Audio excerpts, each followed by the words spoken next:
उस दिन मैं लिंचू से अपने 100वें इजहार के लिए फिर से लड़कियों के हॉस्टल की तरफ जा रहा था। नीचे पहले ही एक बड़ी भीड़ जमा हो चुकी थी। लोग वहां खड़े बातें कर रहे थे और बाहर देखते हुए इंतजार कर रहे थे। एक नए छात्र ने एक सीनियर से पूछा कि क्या हो रहा है। सीनियर ने उसे बताया कि वे मेरा शियाओयांग का इंतजार कर रहे हैं। वो नया छात्र नहीं जानता था कि मैं कौन हूँ, इसलिए सीनियर ने समझाया कि मैं वही लड़का हूँ जो चाहे कुछ भी हो जाए लिंचू से इजहार करता रहता है। उसने कहा कि आज 100वीं बार है जो इसे एक बड़ी बात बनाता है। उसने उस लड़के को बताया कि कैसे लिंचू स्कूल की सबसे खूबसूरत लड़की है जिसे हर कोई बर्फ जैसी ठंडी देवी कहता है, और कैसे बहुत से लड़कों ने कोशिश की और हार मान ली, लेकिन मैंने कभी हार नहीं मानी। चाहे बारिश हो या धूप, मैं हर दिन ठीक 6 बजे वहां पहुंच जाता था। ऊपर लड़कियों के हॉस्टल में लिंचू भी इंतजार कर रही थी। वो बार बार समय देख रही थी। 6:30 बजे उसके रूममेट ने कहा कि मैं अभी भी नहीं आया हूँ, जो अजीब था क्योंकि मैं हमेशा ठीक 6 बजे वहां मौजूद रहता था। लिंचू परेशान दिखने लगी। उसके रूममेट ने उसे थोड़ा चिढ़ाया और तभी लिंचू ने माना कि वो असल में मुझे कुछ समय से पसंद करने लगी थी। उसने कहा कि मेरी लगन ने उसके दिल को छू लिया है और मैं उसे बाकी लड़कों से अलग लगता हूँ। उसने अपनी रूममेट्स को बताया कि उसने फैसला किया है कि अगर मैंने आज 100वीं बार इजहार किया तो वो कह देगी। उसने ये सोचकर घबराते हुए कि क्या पहनना है, कई बार कपड़े बदले। उसके दोस्तों ने उसे तसल्ली दी और यहाँ तक कि ये मजाक भी किया कि मुझे क्या पसंद आएगा, इसमें वे उसकी मदद करेंगी। समय बीतता रहा। नीचे भीड़ कम होने लगी। 7 बज गए, फिर 7:30। मैं अभी भी वहां नहीं था। लिंचू बार बार कह रही थी कि मैं जरूर आऊंगा, लेकिन वो अंदर से बेचैन हो रही थी। हर कोई हैरान था क्योंकि मैंने पहले कभी एक भी दिन नहीं छोड़ा था। उस शाम यही हुआ। मैं वहां नहीं पहुंच पाया। असल में मेरी तरफ 1 घंटे पहले जो सच में हुआ वो ये है। मैं अपने रूममेट्स के साथ पूरी रात शराब पीने के बाद सुबह करीब 6 बजे उठा। मेरा सिर अभी भी दर्द कर रहा था। मैं इजहार वाली बात पूरी तरह भूल चुका था। इसके बजाय मैंने अपना फोन चेक किया और बैंकिंग ऐप खोला। बैलेंस 1,16,698 युआन दिखा रहा था। मुझे बहुत संतुष्टि महसूस हुई। धन के देवता वाले सिस्टम ने मुझे 3 महीने पहले यह काम दिया था। लिंचू से 99 बार इजहार करो और मुझे 1 मिलियन युआन मिलेंगे। मैंने मिशन पूरा करने के लिए, चाहे बारिश हो या धूप, हर दिन ऐसा किया। मैंने कभी भी उसके साथ किसी असली रिश्ते की उम्मीद नहीं की थी। वो स्कूल की सबसे खूबसूरत लड़की थी और मैं बस एक आम लड़का था। मेरे लिए पैसा ही मायने रखता था। मैंने सीधे अपने माता पिता के अकाउंट में 800,000 युआन ट्रांसफर कर दिए। मेरे पिता बहुत बीमार थे। मधुमेह, किडनी की समस्या, हाई ब्लड प्रेशर, हर तरह की बीमारियां। परिवार ने उनकी दवा पर सब कुछ खर्च कर दिया था और अब सर्जरी के लिए पैसों की जरूरत थी। मैंने अपनी माँ को पैसों के बारे में मैसेज किया, फिर उठकर अपना मुंह धोने चला गया। मेरे रूममेट्स कैफेटेरिया से खाना लेकर वापस आए। वे उत्साहित थे और एक 3 मंजिला केक लेकर आए थे जिस पर 100वां इजहार लिखा था। उन्होंने मुझे जल्दी खाने के लिए कहा ताकि हम सब एक साथ जा सके। उन्होंने कहा कि आज का दिन खास है और वे मेरा साथ देना चाहते हैं। मैंने खाना लिया, उन्हें धन्यवाद कहा और खाना शुरू कर दिया। जब वे मुझे इजहार करने जाने के लिए जोर देने लगे तो मैंने सिर हिलाया और कहा कि मैं नहीं जा रहा हूँ। वे चौंक गए। उन्होंने पूछा कि क्या उन्होंने सही सुना। मैंने उन्हें फिर से बताया, मैं इजहार नहीं कर रहा हूँ। वे खुश हो गए और बोले कि यह अच्छा है कि आखिरकार मुझे अक्ल आ गई। उन्होंने कहा कि और भी बहुत सी लड़कियां हैं और मुझे अपना समय एक ऐसी लड़की पर बर्बाद नहीं करना चाहिए जो मुझे पसंद नहीं करती। वे उस रात फिर से जश्न मनाना और शराब पीना चाहते थे। मैं बस खाता रहा और उनसे गेम में लॉगिन करने को कहा। उस रात जो भी सबसे खराब खेलेगा वो बिल भरेगा। हमने खेलना शुरू किया और बाकी सब कुछ भूल गए। नीचे लड़कियों के हॉस्टल में बहुत से लोग अभी भी मेरा इंतजार कर रहे थे। कुछ ने तो इस बात पर शर्त भी लगा ली थी कि क्या मेरा 100वां इजहार सफल होगा, लेकिन मैं कभी नहीं आया। भीड़ ने 7 बजे तक, फिर 7:30 बजे तक इंतजार किया। हर कोई हैरान था क्योंकि मैंने पहले कभी एक भी दिन मिस नहीं किया था। मैं लिंचू से 99 बार इजहार कर चुका था। हर कोई इसके बारे में जानता था। 100वीं बार के लिए मुझे लड़कियों के हॉस्टल के नीचे आना था और इसे फिर से करना था, लेकिन मैं नहीं गया। मैं और मेरे रूममेट्स गेम के बीच में थे। हम एक टीम फाइट के बिल्कुल बीच में थे जब मेरा फोन बजने लगा। मैंने नहीं उठाया। थोड़ी देर बाद ये फिर बजा, फिर भी नहीं उठाया। तबली मेरे रूममेट ने अपना फोन उठाया। पता चला कि लिंचू के हॉस्टल की कुछ लड़कियां कॉल कर रही थी। उन्होंने पूछा कि क्या मैं वहां हूं। ली ने उनसे कहा, हाँ, मैं यही हॉस्टल में उनके साथ गेम खेल रहा हूं। उन्होंने पूछा कि क्या घर पर कुछ हुआ है, जैसे मेरे पिता के बीमार होने की बात। ली ने कहा, नहीं, हम बस गेम खेल रहे हैं, तभी लिंचू ने खुद फोन छीना और सीधे पूछा कि मैं क्या कर रहा हूँ। जब उसने सुना कि हम गेम खेल रहे हैं तो वो शांत हो गई। मैं वहां नहीं था, लेकिन बाद में लड़कों ने मुझे जो बताया उससे पता चला कि पूरे हॉस्टल के कमरे में हंगामा मच गया था। लिंचू पूरे समय मेरा इंतजार कर रही थी। जब मैं नहीं आया तो वो बहुत परेशान हो गई। वो अचानक खड़ी हो गई, जिससे उसकी रूममेट्स चौंक गई, क्योंकि वो आमतौर पर बहुत शांत और सलीकेदार रहती थी, जैसे उसे कभी किसी बात से फर्क नहीं पड़ता।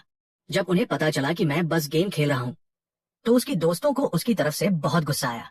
उन्होंने कहा, मैं ऐसा कैसे कर सकता हूँ, खासकर ये कहने के बाद कि मैं आऊंगा, और उसने इस बार हाँ कहने की तैयारी भी कर ली थी। जब वे बात कर रही थी, लिंचू अचानक हॉस्टल से बाहर भाग खड़ी हुई। जब तक वह लड़कों के हॉस्टल पहुंची, लोगों की एक पूरी भीड़ उसके पीछे आ चुकी थी। वे सब हैरान थे। स्कूल की सबसे खूबसूरत लड़की का कैंपस में दौड़कर लड़कों के हॉस्टल जाना एक ऐसी बात थी जिसकी किसी ने उम्मीद नहीं की थी। उनमें से बहुतों ने वीडियो बनाना और आगे क्या होगा इस पर शर्त लगाना शुरू कर दिया।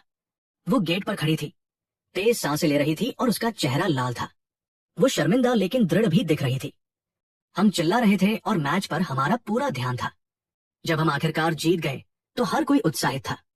मैंने अपने माथे से पसीना पोंछा और कुछ देर उनके साथ मजाक किया। तभी एक लड़के ने बताया कि कुछ देर पहले किसी लड़की का फोन आया था जो मेरे बारे में पूछ रही थी। मैंने अपना फोन चेक किया और अनजान नंबरों से कई मिस्ड कॉल देखी, लेकिन मैंने इस पर ज्यादा ध्यान नहीं दिया। ली ने कहा कि आवाज जानी पहचानी लग रही थी, जैसे शायद वो लिंचू हो सकती है। पूरा कमरा एक पल के लिए शांत हो गया। मैंने उनसे कहा कि उसने शायद गलत सुना होगा, ये मुमकिन ही नहीं कि वो लिंचू हो। ठीक उसी वक्त एक छात्र कमरे में घुसा और बोला कि लिंचू लड़कों के हॉस्टल के नीचे खड़ी मुझे ढूंढ रही है। हर कोई सुन्न रह गया। मेरे रूममेट्स घबरा गए और मुझे जल्दी से तैयार होने के लिए कहने लगे।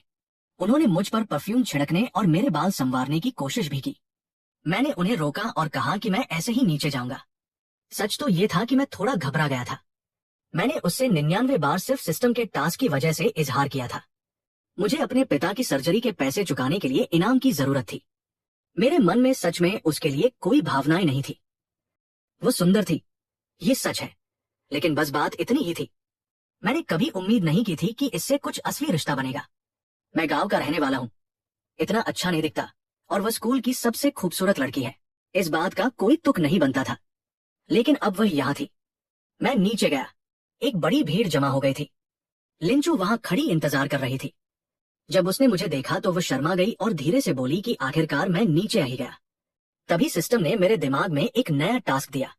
इसमें कहा गया, लिंचू इजहार करना चाहती है। विकल्प 1, स्वीकार करो, 1 मिलियन युआन पाओ। विकल्प 2, मना कर दो, हुआनचेन गोली पाओ जो सभी बीमारियों को ठीक कर सकती है। मैंने वहीं खड़े खड़े इसके बारे में सोचा। पैसा और स्कूल की सबसे खूबसूरत लड़की का गर्लफ्रेंड बनना अच्छा लग रहा था, लेकिन वह गोली असल में मेरे पिता को पूरी तरह ठीक कर सकती थी।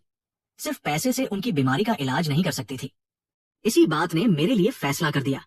मैं वहां खड़ा उसे देखता रहा जबकि वह इंतजार कर रही थी। वो बहुत शालीन और थोड़ी नर्वस लग रही थी। हमारे आसपास की भीड़ पागल हो रही थी, लेकिन मेरा पूरा ध्यान इस बात पर था कि आगे क्या करना है। मुझे ये सोचना था कि मैं बिना ज्यादा कठोर हुए उसे कैसे मना करूं। आखिरकार मुझे जो भी इनाम अब तक मिल रहे थे वे उसी की वजह से थे। एक तरह से वह मेरे पिता को बचाने में मदद कर रही थी। वो सच में बहुत शर्मा रही थी। बहुत से लोग हमें देख रहे थे, लेकिन किसी ने कुछ नहीं कहा। मैंने एक लंबी सांस ली और उससे पूछा कि वह क्यों आई है। सच तो ये था कि पहले मेरे मन में उसके लिए कोई सच्ची भावनाएं नहीं थी, लेकिन उस दिन वह अपनी गुलाबी ड्रेस में खास तौर पर बहुत सुंदर लग रही थी, और एक पल के लिए मैं सच में थोड़ा ललचा गया था। वो भी मुझे देख रही थी। उसकी सबसे अच्छी दोस्त ने उसके कान में कुछ फुसफुसाया, फिर आगे बढ़कर मुझसे पूछा कि मैं आज इजहार करने क्यों नहीं आया। इस बात ने पूरा माहौल बिगाड़ दिया। मुझे एहसास हुआ कि मैं लगभग फिसल ही गया था। अगर मैंने उस वक्त हाँ कह दिया होता तो मुझे सिस्टम से वो गोली नहीं मिलती। इससे पहले कि मैं जवाब देता, लिंचू के चेहरे के भाव वापस सामान्य हो गए। उसने सीधे मुझसे पूछा कि क्या मैंने हार मान ली है। मुझे राहत महसूस हुई। ये असली लिंचू थी, बर्फ जैसी ठंडी सुंदरता। मैंने उससे कहा, मैंने हार मान ली है। सब कुछ शांत हो गया। लोग उलझन में दिख रहे थे। उसकी दोस्त कहने लगी कि अगर मैं बस एक बार और इजहार कर दूं तो लिंचू पक्का मान जाएगी। लिंचू ने अपनी दोस्त को पीछे खींचा और मुझसे पूछा कि अगर मुझे हार ही माननी थी तो मैंने पहले उससे इतनी बार इजहार क्यों किया। वह जानना चाहती थी कि क्या उन सभी बातों का कोई मतलब नहीं था। मैंने उसकी तरफ देखा और कहा कि हर इजहार मेरे लिए मायने रखता था। जब मैंने पहली बार उसे देखा था तभी से मैं उसे पसंद करता था। वो मेरा पहला प्यार थी, इसलिए मुझे लगातार इजहार करने और हर दिन अलग अलग तोहफे भेजने के अलावा और कोई रास्ता नहीं सूझा। जब उसने मुझे हर बार ठुकरा दिया, तब भी मैं डटा रहा क्योंकि मैं उसके दिल को छूना चाहता था। लेकिन कल उसने फिर भी मेरे खूल स्वीकार नहीं किए, इसलिए आज मैंने हार मानने का फैसला किया। वे 99 इजहार वो हिसाब थे जो मैंने अपने पहले प्यार को दिए। आज 100वीं बार इजहार न करना वो हिसाब है जो मैं खुद को दे रहा हूँ। फिर मैंने अपने पहले प्यार को अलविदा कहा। मैं मुड़ा, अपने रूममेट्स को पकड़ा और उनसे कहा कि हम जा रहे हैं। जब हम जा रहे थे, लिंचू ने पीछे से मेरा नाम पुकारा। उसने पूछा कि हम कहाँ जा रहे हैं। मेरे रूममेट ली ने उसे बताया कि हम शराब पीने जा रहे हैं। उसने धीरे से कहा कि मुझे कम शराब पीनी चाहिए, ये मेरी सेहत के लिए अच्छा नहीं है। मैंने बस सिर हिला दिया। हमारे आसपास के लोग उलझन में थे। उन्हें समझ नहीं आया कि अभी क्या हुआ था। उनमें से कुछ अपनी शर्तों और इस बात पर बहस करने लगे कि क्या उन्हें अपना पैसा वापस मिलना चाहिए। हमारे जाने के बाद मैं अपने रूममेट्स के साथ बारबेक्यू खाने और कुछ देर शराब पीने गया। लिंचू वापस अपने हॉस्टल चली गई। बाद में मैंने सुना कि उसकी तरफ क्या हुआ था। वो उदास होकर अपने कमरे में वापस आई। उसने स्कूल का फोरम खोला, जबकि वो वहां पहले कभी नहीं जाती थी। वहां एक बड़ा सा पिन किया हुआ पोस्ट था जिसमें मेरे सभी 99 इजहारों का रिकॉर्ड था। मैंने हर दिन क्या तोहफा दिया, मैंने क्या कहा, सब कुछ। वहां वीडियो भी थे। वो पहले दिन की मिल्क टी से लेकर सारे वीडियो देखने लगी। 36वें दिन का वीडियो जब बारिश हो रही थी और मैं पूरी तरह भीग गया था। उसने एक एक करके सारे वीडियो देखे। एक वक्त ऐसा आया कि उसकी आंखें लाल हो गई और वो रोने लगी। उसने बाद में अपनी दोस्तों को बताया कि उसे लोगों को ठुकराने की आदत हो गई थी, लेकिन मैं अकेला ऐसा था जो इतने लंबे समय तक डटा रहा। उसने कहा कि कई बार ऐसा हुआ जब वो लगभग हाँ कहना चाहती थी, और हाल ही में उसने हर दिन शाम 6 बजे का इंतजार करना शुरू कर दिया था ताकि वो अपनी खिड़की से मेरा इजहार सुन सके। ये उसकी आदत बन चुकी थी। वो कमेंट्स पढ़ती रही। बहुत से लोग कह रहे थे कि मेरे आखिरी शब्द सच में दिल को छू लेने वाले थे। कुछ लड़कियों ने कहा कि उन्हें मैं बहुत हैंडसम लगा। कुछ और लोग इस बात पर बहस कर रहे थे कि जब मैं मंजिल के इतना करीब था तो मैंने हार क्यों मान ली। एक कमेंट में लिखा था कि मेरा अपना आत्मसम्मान है और प्यार में गिड़गिड़ाया नहीं जा सकता। ये बात उसे चुभ गई। उसकी पक्की सहेलियां आई और देखा कि वह परेशान थी। उन्होंने उससे कहा कि वो मुझे कुछ दिनों के लिए नजरअंदाज करे और मैं शायद और भी जोर शोर से इजहार करने वापस आऊंगा। लेकिन वो उन पर गुस्सा हो गई और कहा कि मैं वैसा इंसान नहीं हूं। फिर वह उठी और अपनी दोस्त की अलमारी के पास गई। उन्हें लगा कि वह उदास होने के कारण हॉट पॉट बनाना चाहती थी, लेकिन उसने ना कहा। वो हैंगओवर उतारने वाला सूप बनाने जा रही थी। उसने हमारे शराब पीकर लौटने का इंतजार करने, मुझे सूप देने और इजहार करने की योजना बनाई। उसकी दोस्त हैरान रह गई। उन्होंने पूछा कि जब वो उदास थी और मैं कबाब खाने और शराब पीने चला गया था तो वो ऐसा क्यों करेगी। उसने उन्हें बताया कि मैं कुछ देर पहले ठीक नहीं लग रहा था। उसने ध्यान दिया था कि मैंने कल वाले ही कपड़े पहने थे, बाल नहीं धोए थे और मुझमें से शराब की महक आ रही थी। उसने फोरम पर एक रात पहले का एक वीडियो देखा था जिसमें मैं बहुत ज्यादा नशे में था, रो रहा था और हॉस्टल मैनेजर से मुझे डांट मिली थी। उसे लगा कि मैं उसकी वजह से शराब पीने गया था। तब उसकी दोस्तों को बात समझ में आई और उन्होंने कहा कि वे मदद करेंगी। उन्होंने पूछा कि क्या उसे हैंगओवर सूप बनाना आता है। उसने कहा कि वो ऑनलाइन देख लेगी। उस शाम मैं अपने हॉस्टल के 3 भाइयों के साथ बारबेक्यू स्टॉल पर था। मैंने ज्यादा पीने की योजना नहीं बनाई थी। कल मैं अपने पिता की बीमारी की वजह से काफी नशे में हो गया था, लेकिन आज वह बोझ मेरे ऊपर नहीं था। मेरे पास वो वानचेन गोली थी जो कुछ भी ठीक कर सकती थी, इसलिए मैं शांत महसूस कर रहा था। मैंने फैसला किया कि मैं कल छुट्टी लूंगा, अपने घर वापस जाऊंगा और अपने पिता की सेहत को ठीक करूंगा। लड़के खुशी खुशी शराब पी रहे थे और बातें कर रहे थे। वे बार बार कह रहे थे कि ये कितना पागलपन था कि स्कूल की सबसे खूबसूरत लड़की आज मेरे पीछे भाग रही थी। ये कुछ ऐसा था जिसकी उन्होंने कभी कल्पना भी नहीं की थी। उन्होंने पूछा कि जब उसने इतने साफ तौर पर इशारा कर दिया था तो मैं फिर से उससे इजहार करने क्यों नहीं जा रहा था। और लिंचू को अपना बनाने के लिए मुझे बस एक आखिरी कदम उठाने की जरूरत थी। उन्होंने मुझसे कहा कि खुद को जवाब देने वाली और बेमतलब की बातें सब अव्यावहारिक थी। उन्होंने कहा कि मुझे व्यावहारिक होना चाहिए क्योंकि वो लिंचू है, फाइनेंस और इकोनॉमिक्स यूनिवर्सिटी के बहुत से लड़कों के सपनों की रानी। मैं बस मुस्कुरा दिया और ज्यादा कुछ नहीं कहा। मेरे पिता की हालत की तुलना में वो सब कुछ भी जरूरी नहीं लगा। तभी मुझे अचानक एक बात का एहसास हुआ। सिस्टम ने अभी भी मुझे यह नहीं बताया था कि मिशन पूरा हो गया है। मैंने अपने दिमाग में इसे चेक किया और देखा कि यह सच में पूरा नहीं हुआ था। तभी मुझे समझ आया, उसने असल में आज मुझसे इजहार नहीं किया था, वो केवल ये पूछने आई थी कि मैंने उससे इजहार क्यों नहीं किया। हार मानने के बारे में मेरा पूरा लंबा भाषण बेकार था, क्योंकि उसने कभी नहीं कहा कि वो मुझे पसंद करती है। मैं उलझन में पड़ गया। मेरी सारी मेहनत का कोई मतलब नहीं निकला।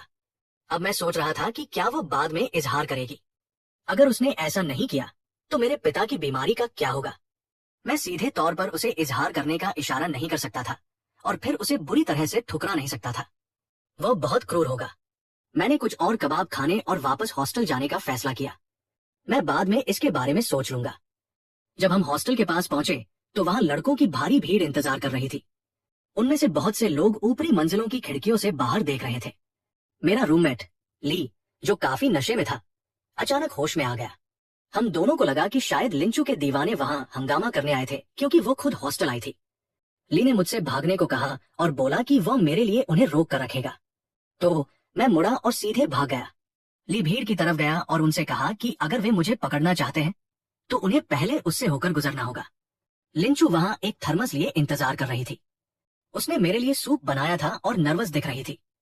जब उसने मुझे भागते देखा तो वो उलझन में पड़ गई और उसे समझ नहीं आया कि क्या हो रहा है। उसकी दोस्त भी हैरान थी। उन्होंने ली से पूछा कि मैं कहाँ गया और उसने दोहराया कि उन्हें पहले उसका सामना करना होगा। उसके बाद वहां मौजूद हर कोई ली को अजीब नजरों से देखने लगा। उस रात बाद में लड़कियों के हॉस्टल में वापस लिंचू ने अपनी दोस्तों से पूछा, मुझे बताओ, शियाओयान भाग क्यों गया? क्या वो मुझसे नफरत करता है? उसकी दोस्तों ने उसे बताया कि ली पहले ही सब कुछ समझा चुका है, लेकिन लिंचू अभी भी परेशान दिख रही थी। उसने अपने होंठ चबाए और अपने बनाए हुए हैंगओवर सूप के थर्मस को घोरने लगी। उसे गुस्सा आ गया और उसने कहा कि वह इसे खुद ही पी लेगी। उसकी कुछ दोस्तों ने इसे चखने की कोशिश की, लेकिन एक घूंट के बाद ही उन्होंने शिकायत की कि उसने इसमें बहुत ज्यादा नमक डाल दिया है। उसने कहा कि उसने रेसिपी का पालन किया था और सिर्फ 2 चम्मच डाले थे, लेकिन पता चला कि उसने सूप का बड़ा चम्मच इस्तेमाल किया था। बाहर की भीड़ के आखिरकार चले जाने के बाद मैं वापस हॉस्टल चला गया। जब मुझे पता चला कि वे लोग वहां सिर्फ इसलिए तमाशा देखने आए थे क्योंकि लिंचू वहां आई थी, तो मुझे ली पर बहुत गुस्सा आया। अगर मुझे पता होता तो मैं नहीं भागता। ली ने समझाने की कोशिश की कि वह सिर्फ मेरे लिए चिंतित था क्योंकि लिंचू के बहुत सारे चाहने वाले हैं। मैंने उससे कहा कि वो मुझसे दूर रहे वरना मैं गलती से उसकी जान ले लूंगा। फिर ली ने पूछा कि क्या मैं अभी भी लिंचू के साथ रहना चाहता हूँ। मैंने सीधे तौर पर कोई जवाब नहीं दिया। सच तो यह है कि मैं चिंतित था। ये साफ था कि वह उस रात इजहार करने आई थी, लेकिन मैं भाग जाने के कारण पूरी तरह से चूक गया। अब मुझे नहीं पता था कि वो फिर से कोशिश करेगी या नहीं। अगर उसने ऐसा नहीं किया तो मेरे पिता की हालत एक बड़ी परेशानी बन जाएगी। उस रात मैं ठीक से सो नहीं पाया। अगली सुबह किसी ने बहुत जल्दी दरवाजा खटखटाया। मैंने इसे खोला और मेरे दोस्त ओल्ड यांग ने मुझे बताया कि लिंचू फिर से नीचे है। ये सुनकर मेरे सभी रूममेट्स उछल पड़े। उन्होंने कहा कि वो शायद नाश्ता लाई है। मुझे राहत महसूस हुई। इसका मतलब था कि मिशन आखिरकार पूरा हो सकता था और मेरे पिता ठीक हो जाएंगे। मैंने जल्दी से मुंह धोया। मेरे रूममेट्स भी जल्दी से तैयार हो गए। ली ने मुझसे कहा कि जब हम साथ हो जाए तो मैं उसे लिंचू की किसी दोस्त से मिलवा दूं। मैंने उनसे कहा कि मेरी उसके साथ रिश्ता जोड़ने की कोई योजना नहीं है। वे हैरान रह गए। मैंने कहा कि अगर वह इजहार करने आई तो मैं उसे ठुकरा दूंगा। ली और बाकी लोगों ने मेरी बात पर विश्वास नहीं किया और इस पर पैसे की शर्त लगाने लगे। नीचे लिंचू एक सफेद ड्रेस में खड़ी थी, जिसके एक हाथ में स्टीम्ड बंस और तली हुई ब्रेड स्टिक्स का थैला और दूसरे हाथ में सोया मिल्क था। वो लगातार हॉस्टल के दरवाजे की तरफ देख रही थी। बहुत सारे लड़के देख रहे थे और कानाफूसी कर रहे थे कि ये कितना अविश्वसनीय है कि स्कूल की सबसे खूबसूरत लड़की इस तरह मेरा इंतजार कर रही है। मैंने एक गहरी सांस ली और नीचे गया। मैं सीढ़ियों से नीचे आया और सबकी नजरें मुझ पर थी। लिंचू ने मुझे देखा और तुरंत आगे बढ़ी। हॉस्टल मैनेजर आंटी को उस पर चिल्लाना पड़ा, वरना वो शायद सीधे लड़कों की बिल्डिंग में भाग जाती। उसने एक थैला आगे बढ़ाया और कहा कि वह मेरे लिए नाश्ता लाई है। उसे नहीं पता था कि मुझे स्टीम्ड बंस पसंद है या तली हुई ब्रेड स्टिक्स, इसलिए वह दोनों ले आई। हमारे आसपास के कई लड़के कराहने और शिकायत करने लगे। कुछ लोग इसे रिकॉर्ड करने के लिए अपने फोन निकाल रहे थे। मैंने एक पल के लिए सोचा और नाश्ता ले लिया। मैंने उसे धन्यवाद कहा। उसने कहा कि मैंने उसे पहले बहुत सी चीजें दी थी और ये पहली बार था जब वो मुझे कुछ दे रही थी। फिर उसने पूछा कि क्या मैं उससे कुछ कहना चाहता हूँ। मैंने उससे सीधे पूछा कि क्या उसे मुझे कुछ बताना है। वो बहुत नर्वस हो गई, नीचे देखने लगी और अपनी स्कर्ट के किनारे से खेलती रही। थोड़ी देर बाद उसने आखिरकार ऊपर देखा और कहा कि वो मुझे पसंद करती है और पूछा कि क्या हम एक साथ रह सकते हैं। हमारे आसपास हर कोई बिल्कुल शांत हो गया। फिर बहुत सारे लड़के गालियां देने लगे और कहने लगे कि उनका दिल टूट गया है। मैं जानता था कि यही वह पल था। मेरे पिता की हालत दांव पर थी, इसलिए मुझे उसके इजहार की जरूरत थी। लेकिन अब जब ऐसा हो गया था तो मुझे ये सोचना था कि बहुत कठोर हुए बिना उसे कैसे मना करूं। मैंने गहरी सांस ली और उससे कहा, मुझे माफ करना, तुम सच में एक बहुत अच्छी लड़की हो। पूरा इलाका एक पल के लिए सन्नाटे में डूब गया।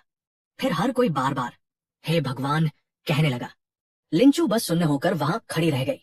वो कुछ कदम पीछे हटी, मुझे ऐसे देख रही थी जैसे उसे यकीन नहीं हो रहा हो। उसने कुछ और कहने की कोशिश की, लेकिन उसके मुंह से कोई आवाज नहीं निकली। उसकी आंखें बहुत जल्दी लाल हो गई और वह रोने लगी। उसने मुझसे पूछा कि क्यों। उसने कहा कि उसने अपना आत्मसम्मान ताक पर रखकर इजहार किया था और मैं उसके साथ ऐसा कैसे कर सकता हूँ। मैंने उससे फिर कहा कि मुझे खेद है और नाश्ते के लिए उसे धन्यवाद दिया। सच में ऐसा कुछ और नहीं था जो मैं कह सकता था जिससे स्थिति बेहतर हो। उसने अपनी बाह से अपना चेहरा ढका, मुड़ी और लड़कियों के हॉस्टल की तरफ वापस भाग गई। मेरे आसपास के सभी लड़के हैरान थे। वे लगातार ऐसी बातें कह रहे थे कि मैं स्कूल की सबसे खूबसूरत लड़की को कैसे ठुकरा सकता हूँ, कि मैं पक्का पागल हूँ या ऐसा ही कुछ। क्लास की घंटी बज चुकी थी, लेकिन कोई भी हिल नहीं रहा था। उनमें से बहुत से लोग अभी भी अपने फोन पकड़े वहां खड़े थे, इसके बारे में पोस्ट कर रहे थे। मुझे सिस्टम नोटिफिकेशन मिला, मिशन पूरा हुआ, मुझे हुआन चेन गोली मिल गई। बस इतनी सी बात थी, इजहार हो गया। मैंने उसे ठुकरा दिया और अब स्कूल में हर कोई इसे दिल टूटने वाला दिन कह रहा था। बाहर जो कुछ भी हुआ, उसके बाद मैं हॉस्टल वापस आ गया। मैं थोड़ी देर के लिए बाथरूम गया और दरवाजा बंद कर लिया। जब मैं अंदर था, ली को लिंचू की दोस्त ले शियाउन का फोन आया। वो गुस्से में थी और उसने ली से पूछा कि मैं क्या सोच रहा हूँ। उसने कहा कि मैंने लिंचू को रुला दिया। ली ने फोन स्पीकर पर रख दिया, इसलिए मैंने सब कुछ सुना। उसने उसे बताया कि मैं लिंचू से पहले 99 बार इजहार कर चुका था। उसने कहा कि अगर वह एक बार ठुकराए जाने पर इतनी परेशान है तो उसे ये सोचना चाहिए कि इतनी बार ठुकराए जाने के बाद मुझे कैसा लगा होगा। उसने उनसे कहा कि प्यार में कोई ऊंच नीच नहीं होती और मेरे आत्मसम्मान के भी कोई मायने हैं। कॉल के दूसरी तरफ लड़कियों की तरफ से सन्नाटा छा गया। फिर लिंचू ने फिर से बात करना शुरू किया। उसने तय किया कि मैं जरूर उसका इम्तिहान ले रहा हूँगा। उसने कहा कि अब उसे समझ में आ गया है कि सच्चे प्यार का मतलब है कि दोनों तरफ से कई बार इजहार होना चाहिए। उसने मन बना लिया कि वह भी मेरी तरह ही 99 बार मुझसे इजहार करेगी और उसके बाद ही हम एक हो पाएंगे। वो इस बात को लेकर ऐसे उत्साहित लग रही थी जैसे ये कोई रोमांटिक कहानी हो। उसकी सहेलियां हैरान थी। उन्होंने पूछा कि क्या वो सच कह रही है। उसने हाँ कहा, क्योंकि जो इंसान सच में उसे सही वजहों से पसंद करता होगा वही उसे इस तरह ठुकरा सकता है। कॉल खत्म होने के बाद मैं बाथरूम से बाहर आया। ली ने मुझे हैरानी से देखा और पूछा कि क्या मैं अंदर रो रहा था। मैंने उससे कहा नहीं, मैं क्यों रोऊंगा, मैंने उसे ठुकराया है, उसने मुझे नहीं। उसे समझ नहीं आया कि क्या कहे। मैंने अपना कुछ सामान पैक करना शुरू किया क्योंकि मैंने अभी अपनी माँ को फोन किया था और पता चला कि मेरे पिता की हालत बिगड़ रही थी। मुझे तुरंत घर जाना था। मैंने छुट्टी का फॉर्म भरा और ली को दे दिया ताकि वह सलाहकार को दे दे। मैं रेलवे स्टेशन पहुंचा, अपना टिकट खरीदा और चूंकि ट्रेन छूटने में अभी 1 घंटे से ज्यादा का समय था, मैं बस थोड़ी देर इधर उधर टहलता रहा। रेलवे स्टेशन हमेशा हर तरह के लोगों से भरे रहते हैं। थोड़ी ही दूर पर मैंने एक लड़की को जमीन पर उकड़ू बैठे देखा। उसके पास ज्यादा सामान नहीं था और उसके लंबे बालों ने उसका चेहरा ढक रखा था। वो बार बार इधर उधर देख रही थी, आहें भर रही थी और फिर अपने घुटनों को ऐसे गले लगा रही थी जैसे वो कुछ तय करने की कोशिश कर रही हो। कुछ देर बाद उसने चाक का एक टुकड़ा निकाला और जमीन पर कुछ लिखने लगी। मुझे लगा कि शायद उसका बटुआ खो गया है और वह सफर के लिए पैसों की मदद मांग रही है। ऐसी बातें अक्सर होती रहती है। मैंने इस पर ज्यादा ध्यान नहीं दिया। फिर अचानक मेरे दिमाग में सिस्टम की आवाज गूंजी, डिंग, नया मिशन, पारखी नजर, विकल्प 1, राहगीर की मदद करो, इनाम में शानदार फैटन कार, विकल्प 2, सच सामने लाओ और लोगों को ठगने से बचाओ, इनाम में 1 मिलियन नकद, विकल्प 3, अपने काम से काम रखो, इनाम में सभी काबिलियतों में 1 की बढ़ोतरी। मुझे थोड़ी हैरानी हुई कि इस तरह का मिशन भी मिल सकता है। मैंने विकल्पों को देखा। पहले मैं शायद इसे बस नजरअंदाज कर देता, लेकिन अभी मेरे पैसों की हालत बुरी नहीं थी और मदद करना मुश्किल नहीं होगा। विकल्प 2 का कोई मतलब नहीं था क्योंकि मुझे नहीं पता था कि वह असली है या झूठी। इसलिए मैं उसके पास गया। मैंने कुछ 100 युआन के नोट निकाले, उसके पास गया और कहा, लिंची, तुम यहाँ क्या कर रही हो? क्या इत्तेफाक है, तुम ठीक हो? मैंने भीड़ की नजरों से बचाने के लिए उसे अपने शरीर से ढक लिया। मुझे लगा कि अगर वो सच में मुसीबत में थी तो वो बिल्कुल नहीं चाहेगी कि सबके सामने उसकी बेइज्जती हो। वह चौंकी हुई लग रही थी। उसे साफ तौर पर समझ नहीं आ रहा था कि मैंने उसे उस नाम से क्यों बुलाया, लेकिन उसने पैसे देखे और चुप रही। मैंने देखने वाले लोगों की तरफ मुड़कर उनसे आगे बढ़ने को कहा और बोला कि बुरे दिन सब पर आते हैं। फिर मैंने अपने पैर से वो मिटा दिया जो उसने जमीन पर लिखा था और उससे फिर पूछा कि क्या वो ठीक है। सिस्टम ने तुरंत डिंग किया। मिशन पूरा हुआ। इनाम, शानदार फेटन कार 20 मिनट में आ रही है। उसने कहा कि वह ठीक है। उसकी आवाज अच्छी लग रही थी। उसने अभी भी अपना चेहरा अपने बालों के पीछे छिपाए रखा था। फिर उसने वॉशरूम की तरफ इशारा किया और मुझसे वहां उसका इंतजार करने को कहा। मैंने कहा ठीक है। मैंने कुछ मिनट इंतजार किया, लेकिन वो वापस नहीं आई। मैंने मन ही मन सोचा, लगता है मैं सच में किसी धोखेबाज के चंगुल में फंस गया, लेकिन इससे कोई फर्क नहीं पड़ता। मुझे मिलने वाली कार के सामने कुछ 100 युवान कुछ भी नहीं थे। तभी मैंने अपने पीछे एक हल्की सी आवाज सुनी, तुम किसे धोखेबाज कह रहे हो? मैं मुड़ा। ये वही लड़की थी, लेकिन उसने अपने कपड़े बदल लिए थे और एक बैग ले रखा था। उसने अपने बाल खुले रखे थे और मुस्कुरा रही थी। उसने मुझे बताया कि उसका असली नाम जांग यान है। वह जांगडू मेडिकल कॉलेज में दूसरे साल की छात्रा थी। जब वह वेटिंग हॉल में सो रही थी तो उसका सामान सच में चोरी हो गया था। उसमें सब कुछ था, फोन, बटुआ, आईडी। वह गई और उसने कपड़े बदल लिए क्योंकि उसे इतने सारे लोगों के बीच शर्मिंदगी महसूस हो रही थी। मैंने उससे थोड़ी देर बात की। मैंने मजाक किया कि ऐसी जगह पर सो जाना वाकई कमाल की बात है, और वह चोर बेवकूफ था जिसने उसके बजाय उसका सामान चुराया, क्योंकि वह बहुत सुंदर थी। वह हंस पड़ी और उसका मूड बेहतर हो गया। मैंने पूछा कि वह पुलिस के पास क्यों नहीं गई या टैक्सी के लिए किसी दोस्त की मदद क्यों नहीं ली। उसने कहा कि इसमें बहुत शर्मिंदगी महसूस होती। मैंने उससे कहा कि वह अपने ही भले के लिए कुछ ज्यादा ही घमंड दिखा रही थी। फिर मैंने ध्यान दिलाया कि भले ही अब उसके पास पैसे हैं, बिना आईडी के वह टिकट नहीं खरीद सकती। वह एक पल के लिए खोई हुई सी दिखी। ठीक तभी मेरा फोन बजा। ये कार डिलीवरी वाले थे। उन्होंने कहा कि फैटन आ गई है और पूछा कि मैं कहाँ हूँ। मैंने उन्हें स्टेशन के बाहर मेरा इंतजार करने को कहा। जांग यान हिचकिचाई, फिर मेरे पीछे पीछे आई। मैंने ध्यान दिया और पूछा कि वह मेरे पीछे क्यों आ रही है। वो बस मुस्कुराई और कुछ नहीं कहा। हम पार्किंग लॉट में गए। वहां एक ट्रक खड़ा था। उन लोगों ने एक काली फैटन कार उतारी। मैंने कागजों पर दस्तखत किए और काम हो गया। जांग यान मुस्कुराई और बोली, बहुत बढ़िया सीनियर शिया, इतनी कम उम्र में, और आपके पास पहले से ही एक कार है। मैं बस मुस्कुराया और कहा, ये एक फॉक्सवैगन है, शायद 70 या 80 हजार की। मैंने ज्यादा कुछ नहीं समझाया। सच तो ये था कि ये एक शानदार फैटन थी जो बहुत ज्यादा महंगी थी, लेकिन मुझे इसका सादगी भरा लुक पसंद आया। ये इनाम मेरे लिए बिल्कुल सही था। मैंने जांग यान से पूछा कि क्या वह चाहती है कि मैं उसे पहले उसके स्कूल छोड़ दूं, क्योंकि जांगडू मेडिकल कॉलेज मेरी यूनिवर्सिटी के बिल्कुल बगल में है। उसने कहा कि वह पहले ही अपने घर के रास्ते पर थी, इसलिए वापस स्कूल जाने का कोई मतलब नहीं था। फिर उसने कार की तरफ देखा और सुझाव दिया कि मैं उसे सीधे उसके घर तक छोड़ दूं।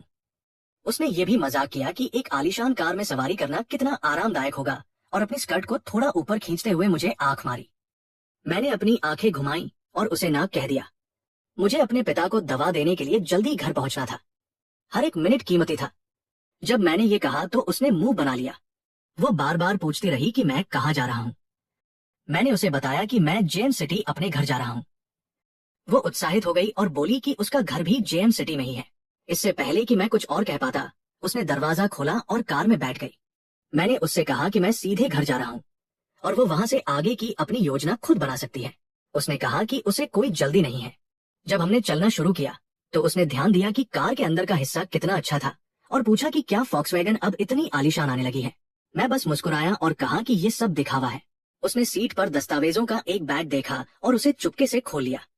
मैंने उसे वापस ले लिया और उससे कहा कि वह दूसरों की चीजें न छेड़े।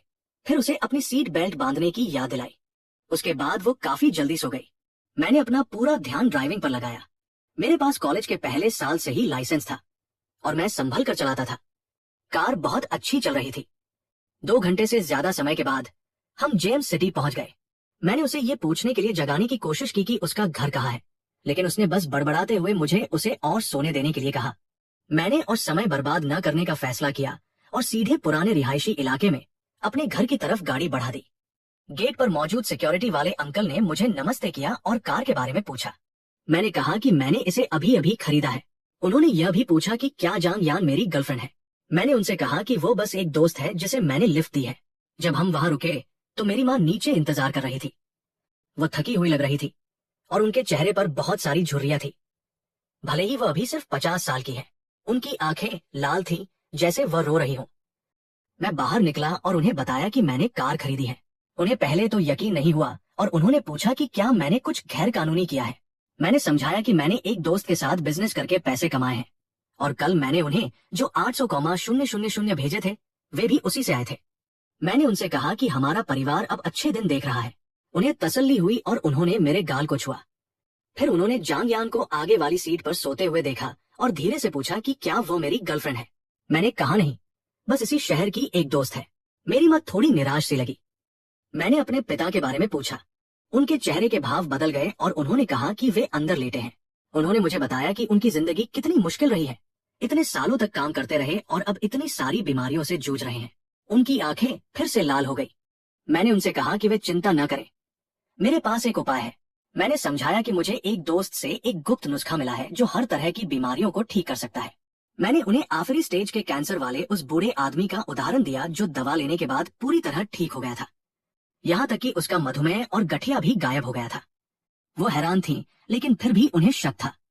उन्होंने बताया कि पिताजी अस्पताल में नहीं रहना चाहते थे क्योंकि वहाँ एक दिन का खर्च 1000 युआन से ज्यादा आता है। हम अंदर गए। मेरे पिता बिस्तर पर लेटे हुए थे और कमजोर व पीले पड़ गए थे। उनके दिमागी इन्फेक्शन की दवा के कारण उनके बाल मुंडवा दिए गए थे। वो अपनी उम्र से कहीं ज्यादा बूढ़े लग रहे थे। लेकिन जब उन्होंने मुझे देखा तो उन्होंने उठकर बैठने की कोशिश की और मुस्कुराए। एक पल के लिए मैं खुद को रोक नहीं पाया और मेरे चेहरे पर आंसू बहने लगे।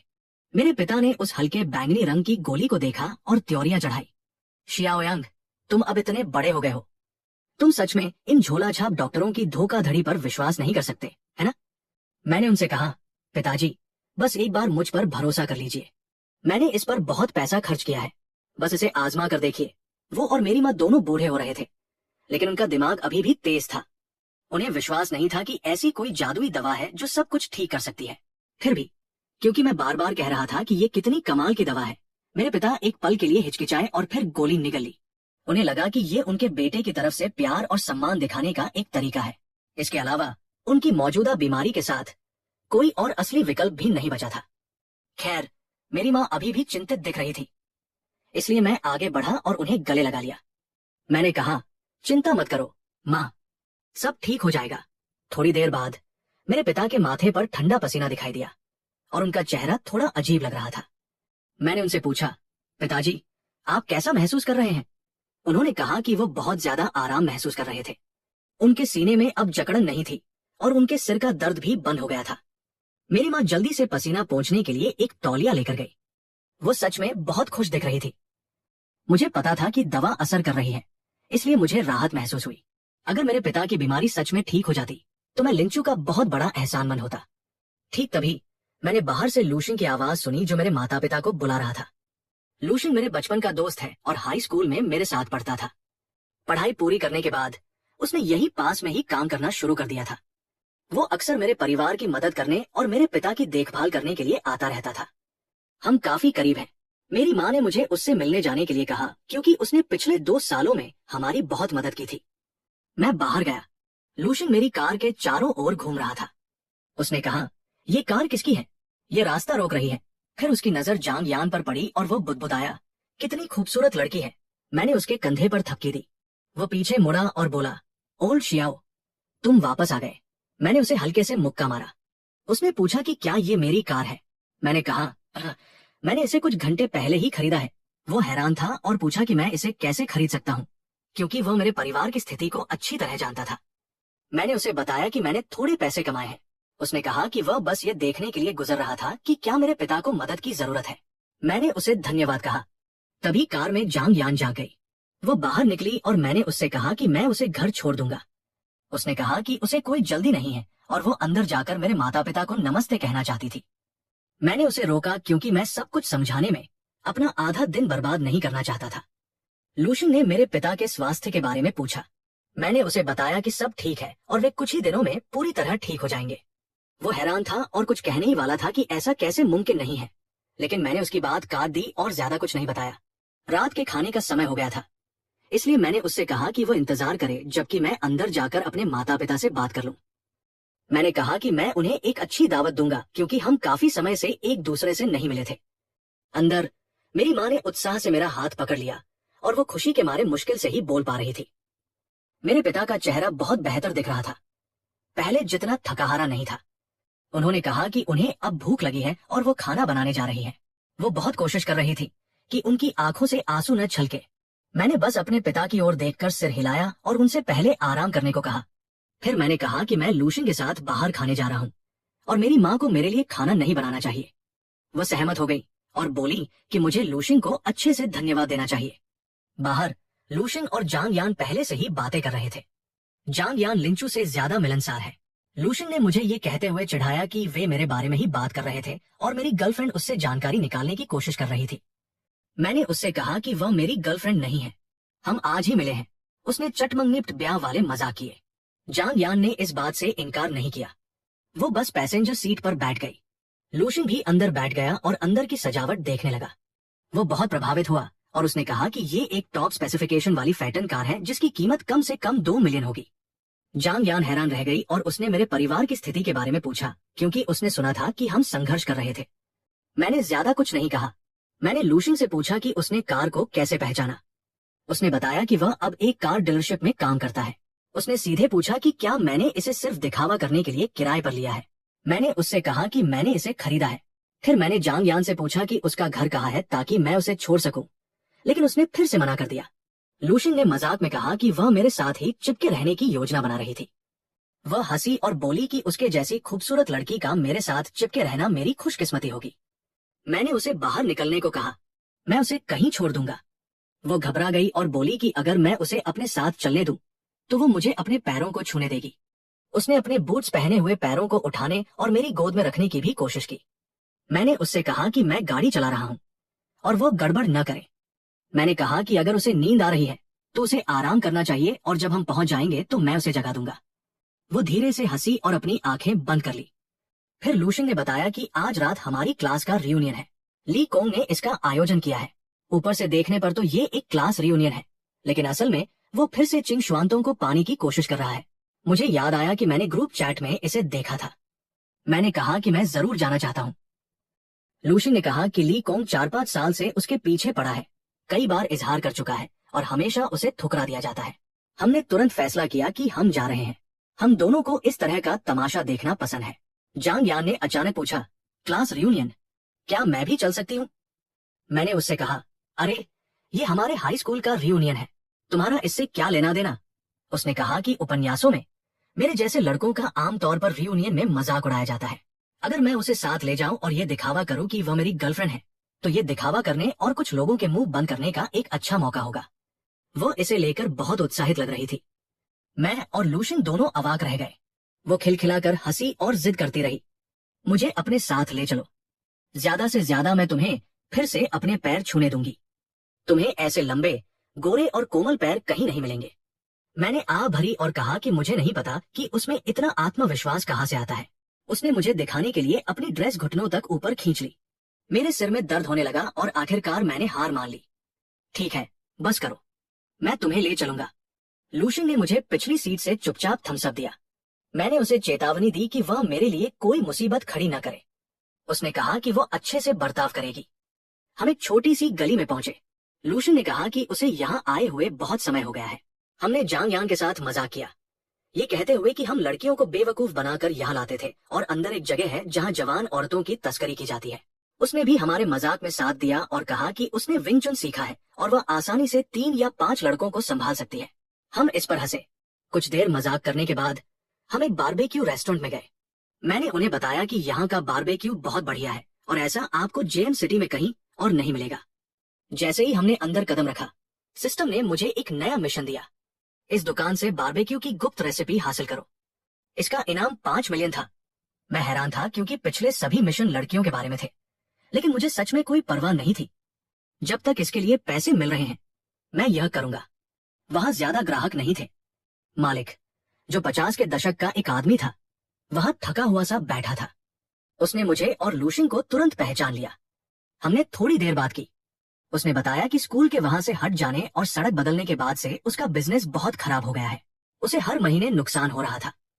उसने हमें बताया कि उसकी पत्नी का एक भयंकर कार एक्सीडेंट हो गया था। जिस ड्राइवर ने उसे टक्कर मारी थी वो भाग गया और उसे कभी नहीं पकड़ा जा सका। वो अस्पताल में थी और हर दिन बहुत पैसे खर्च हो रहे थे। उसकी बेटी को भी यूनिवर्सिटी के लिए पैसों की जरूरत थी। वो सच में बहुत थकाहारा लग रहा था। मुझे उसके लिए बुरा लगा।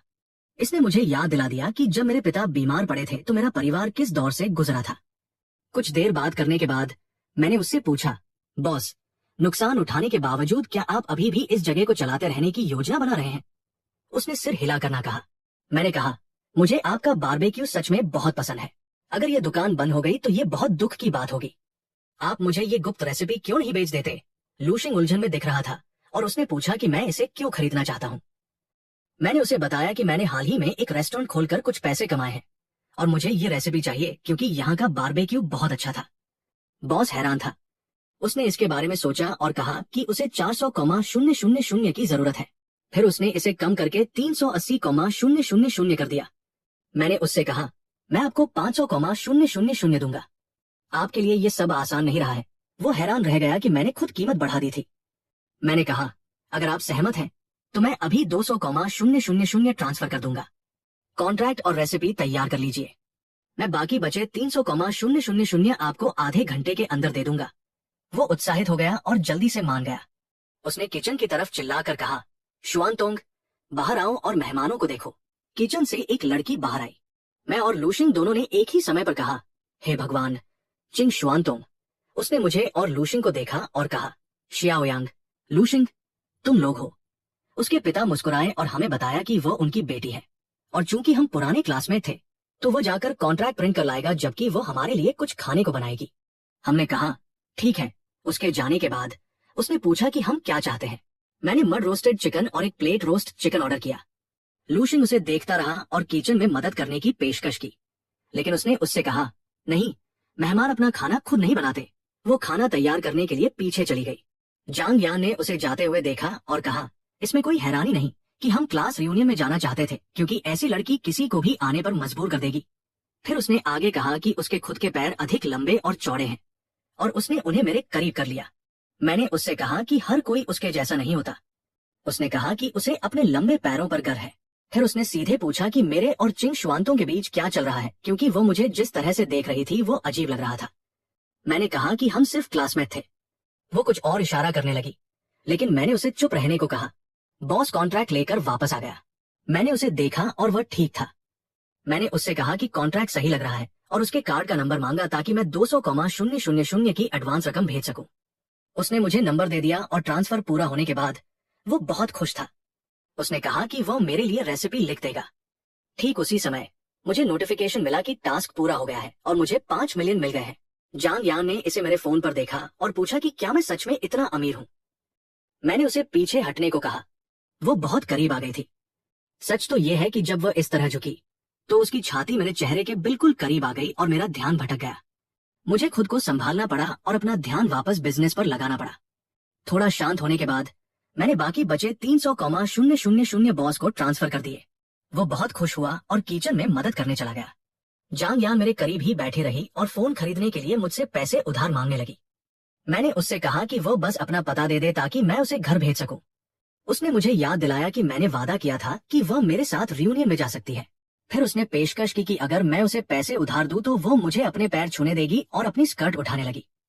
मैंने उससे कहा कि हम एक सार्वजनिक जगह पर हैं और थोड़ा संयम रखें। वो हंसी क्योंकि वह जानती थी कि मैं इस बात से परेशान हो रहा था। आखिरकार मैं खाना खाने के बाद उसके लिए एक फोन खरीदने के लिए तैयार हो गया। मुझे लगा कि उसके पहले वाले टास्क से मुझे जो कार मिली थी उसकी तुलना में ये कोई बड़ी बात नहीं है। लूशिंग ने हम दोनों को उससे दूर रहने के लिए कहा। उसने कहा कि खाना आने से पहले ही हमें देखकर उसका पेट भर गया है। खाना आ गया और हमने खाना शुरू कर दिया। जब तक चिंग शुआनतों वहां थी, जांग यान ने ठीक से बर्ताव किया। चिंग शुआनतों ने पूछा कि क्या हम उस रात क्लास रियूनियन में जा रहे हैं। लूशिंग ने हाँ कहा कि बात करने के लिए कुछ चीजें हैं और फिर जल्दी से अपना मुंह बंद कर लिया। ऐसा लगा कि उसे कुछ भी नहीं पता था और उसने बस हमसे कहा कि जब हम निकले तो उसे बुला ले ताकि हम साथ जा सके। हमने कहा, जरूर। मैंने और लूशिंग ने एक दूसरे को देखा। ये एकदम सही रहा। जिसके बारे में गपशप चल रही थी हम उसी को साथ ले जा रहे थे। खाने के बाद लूशिन कुछ काम निपटाने चला गया। मैं जांग यान को फोन दिलाने ले गया। रास्ते में उसने अचानक पूछा कि जब मैं इतना अमीर हूं तो मैं बस उसका खर्च क्यों नहीं उठा लेता। पानी पीते हुए मेरा गला लगभग रूंध ही गया था। मैंने उसे फालतू बातें बंद करने को कहा। हमें फोन खरीदना था ताकि मैं जाकर अपने पिता से मिल सकूं।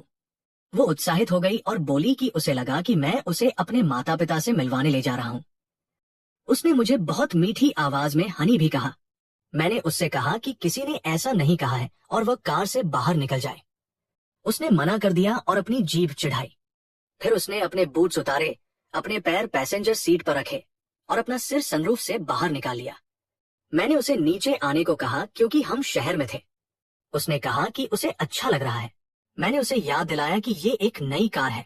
उसने कहा कि उसने बस अपने जूते उतारे हैं। मैंने फिर भी उसे जूते वापस पहनने और अपने पैर सीट से हटाने को कहा। उसने अपना नंगा पैर मेरी तरफ किया और कहा कि अगर मुझे उसकी बात पर विश्वास नहीं है तो मैं उसे सूंघकर देख लूं। जब हम एक सिग्नल पर रुके थे तो मैंने उसका पैर पकड़ा और जूता वापस पहना दिया। उसने असल में बिना कोई विरोध किए मुझे ऐसा करने दिया। उसके बाद वह ठीक से बैठ गई, अपनी सीट बेल्ट बांध ली और खिड़की से बाहर देखने लगी। फोन खरीदने और मेरी आईडी का इस्तेमाल करके उसके लिए एक सिम कार्ड लेने के बाद मैं और जांग यान मॉल में घूमने लगे। उसने मुझसे कहा कि मुझे कुछ नए कपड़े खरीदने चाहिए क्योंकि जो मैंने पहने थे वे क्लास रियूनियन के लिए बहुत कैजुअल थे। मैंने कहा कि ये ठीक है और आरामदायक है। उसने अपना सिर हिलाया और कहा कि ये भद्दा लग रहा है और अब मेरे रुतबे से मेल नहीं खाता क्योंकि मेरे पास लाखों रुपए है। उसने कहा कि मुझे थोड़े हाई क्लास कपड़े पहनने चाहिए। पहले मुझे यकीन नहीं हुआ, लेकिन वह जोर देती रही, इसलिए मैं उसके साथ चला गया। वह मुझे महिलाओं के कपड़ों के एक स्टोर में खींच ले गई। मुझे तुरंत समझ आ गया कि वह इसे सिर्फ अपने लिए खरीदारी करने के बहाने के रूप में इस्तेमाल कर रही थी। मैंने उसे बाहर खींचने की कोशिश की और याद दिलाया कि वह पहले से ही मेरी कर्जदार है। उसने कहा कि वह पक्का मेरे पैसे वापस कर देगी और मजाक में कहा कि बहुत बुरा हुआ तो वो खुद को मुझे सौंपकर कर्ज चुका देगी। मैंने उससे कहा कि वह सपने देख रही है। उसने एक ड्रेस चुनी और पूछा कि क्या मुझे लगता है कि वह उस पर अच्छी लगेगी। मैंने ना कहा। फिर भी उसने उसे पहनकर मुझे दिखाया। वो एक छोटी सफेद ड्रेस थी। उसने कहा कि ठंड है, इसलिए उसने काले स्टॉकिंग्स लिए हैं और मुझसे उन्हें पहनने में उसकी मदद करने को कहा क्योंकि उसका हाथ वहां तक नहीं पहुंच रहा था। मैंने अपना सिर घुमा लिया और मना कर दिया। फिर उसने एक काली स्कर्ट, सफेद शर्ट, काले स्टॉकिंग्स और एक टाई पहन ली। मैंने देखा और कहा कि वो अच्छी लग रही है। वो खुश थी। उसने कपड़े पैक करवा लिए और मुझसे पैसे देने को कहा। इसकी कीमत सिर्फ कुछ 100 युआन थी। उसके बाद हम एक पुरुषों के स्टोर में गए। उसने मेरे लिए एक सफेद शर्ट, एक ऑटम ट्रेंच कोट और कुछ पैंट चुनी। मैंने उन्हें पहन लिया। जब मैं बाहर आया तो उसने कहा कि मैं हैंडसम लग रहा हूं। उसने एक टाई निकाली और मुझे अपना सिर नीचे करने को कहा। मैंने कहा कि मैं टाई नहीं पहनना चाहता। उसने अपने पंजों पर खड़े होकर फिर भी मेरे लिए टाई बांध दी। उसने मुझे ऊपर से नीचे तक देखा और कहा कि इन कपड़ों में मैं सच में किसी हीरो जैसा लग रहा हूं। मैंने खुद को शीशे में देखा। तभी मुझे एक नोटिफिकेशन मिला। आकर्षण 10 बढ़ गया और मुझे शॉन ग्रुप के 30% शेयर मिल गए। मुझे हैरानी हुई कि कपड़े बदलने का भी कोई इनाम था। जांग यान ने ऐसे ही कुछ और कपड़े चुने और मुझसे पैसे देने को कहा। मैंने सबका बिल चुका दिया। मैं कैसा दिख रहा था, इससे वह सच में बहुत खुश नजर आ रही थी। शाम हो गई थी। मैंने पहले लूशिंग को लिया, फिर हम चिंग शुआनतोंग को लेने गए। जब लूशिंग कार में बैठा तो उसने मेरी तरफ देखा और बोला, हे भगवान, ओल्ड शियाओ। मैंने पूछा क्या बात है। उसने कुछ नहीं कहा, फिर मजाक करते हुए बोला कि मैं ज्यादा हैंडसम लग रहा हूं। मैंने उससे कहा कि वह अपने बारे में ऐसा कहकर बेशर्म बन रहा है। जांग यान मेरी तरफ देखते हुए मुस्कुराकर वहीं बैठी थी। हम रेस्टोरेंट पहुंच गए। चिंग शुआनतोंग पहले से ही काफी देर से इंतजार कर रही थी। उसने अभी भी वही सुबह वाले कपड़े पहने हुए थे। जब उसने जांग यान को देखा तो वह थोड़ी हैरान दिखी। उसने कहा कि उसे लगा कि हम और भी लेट आएंगे।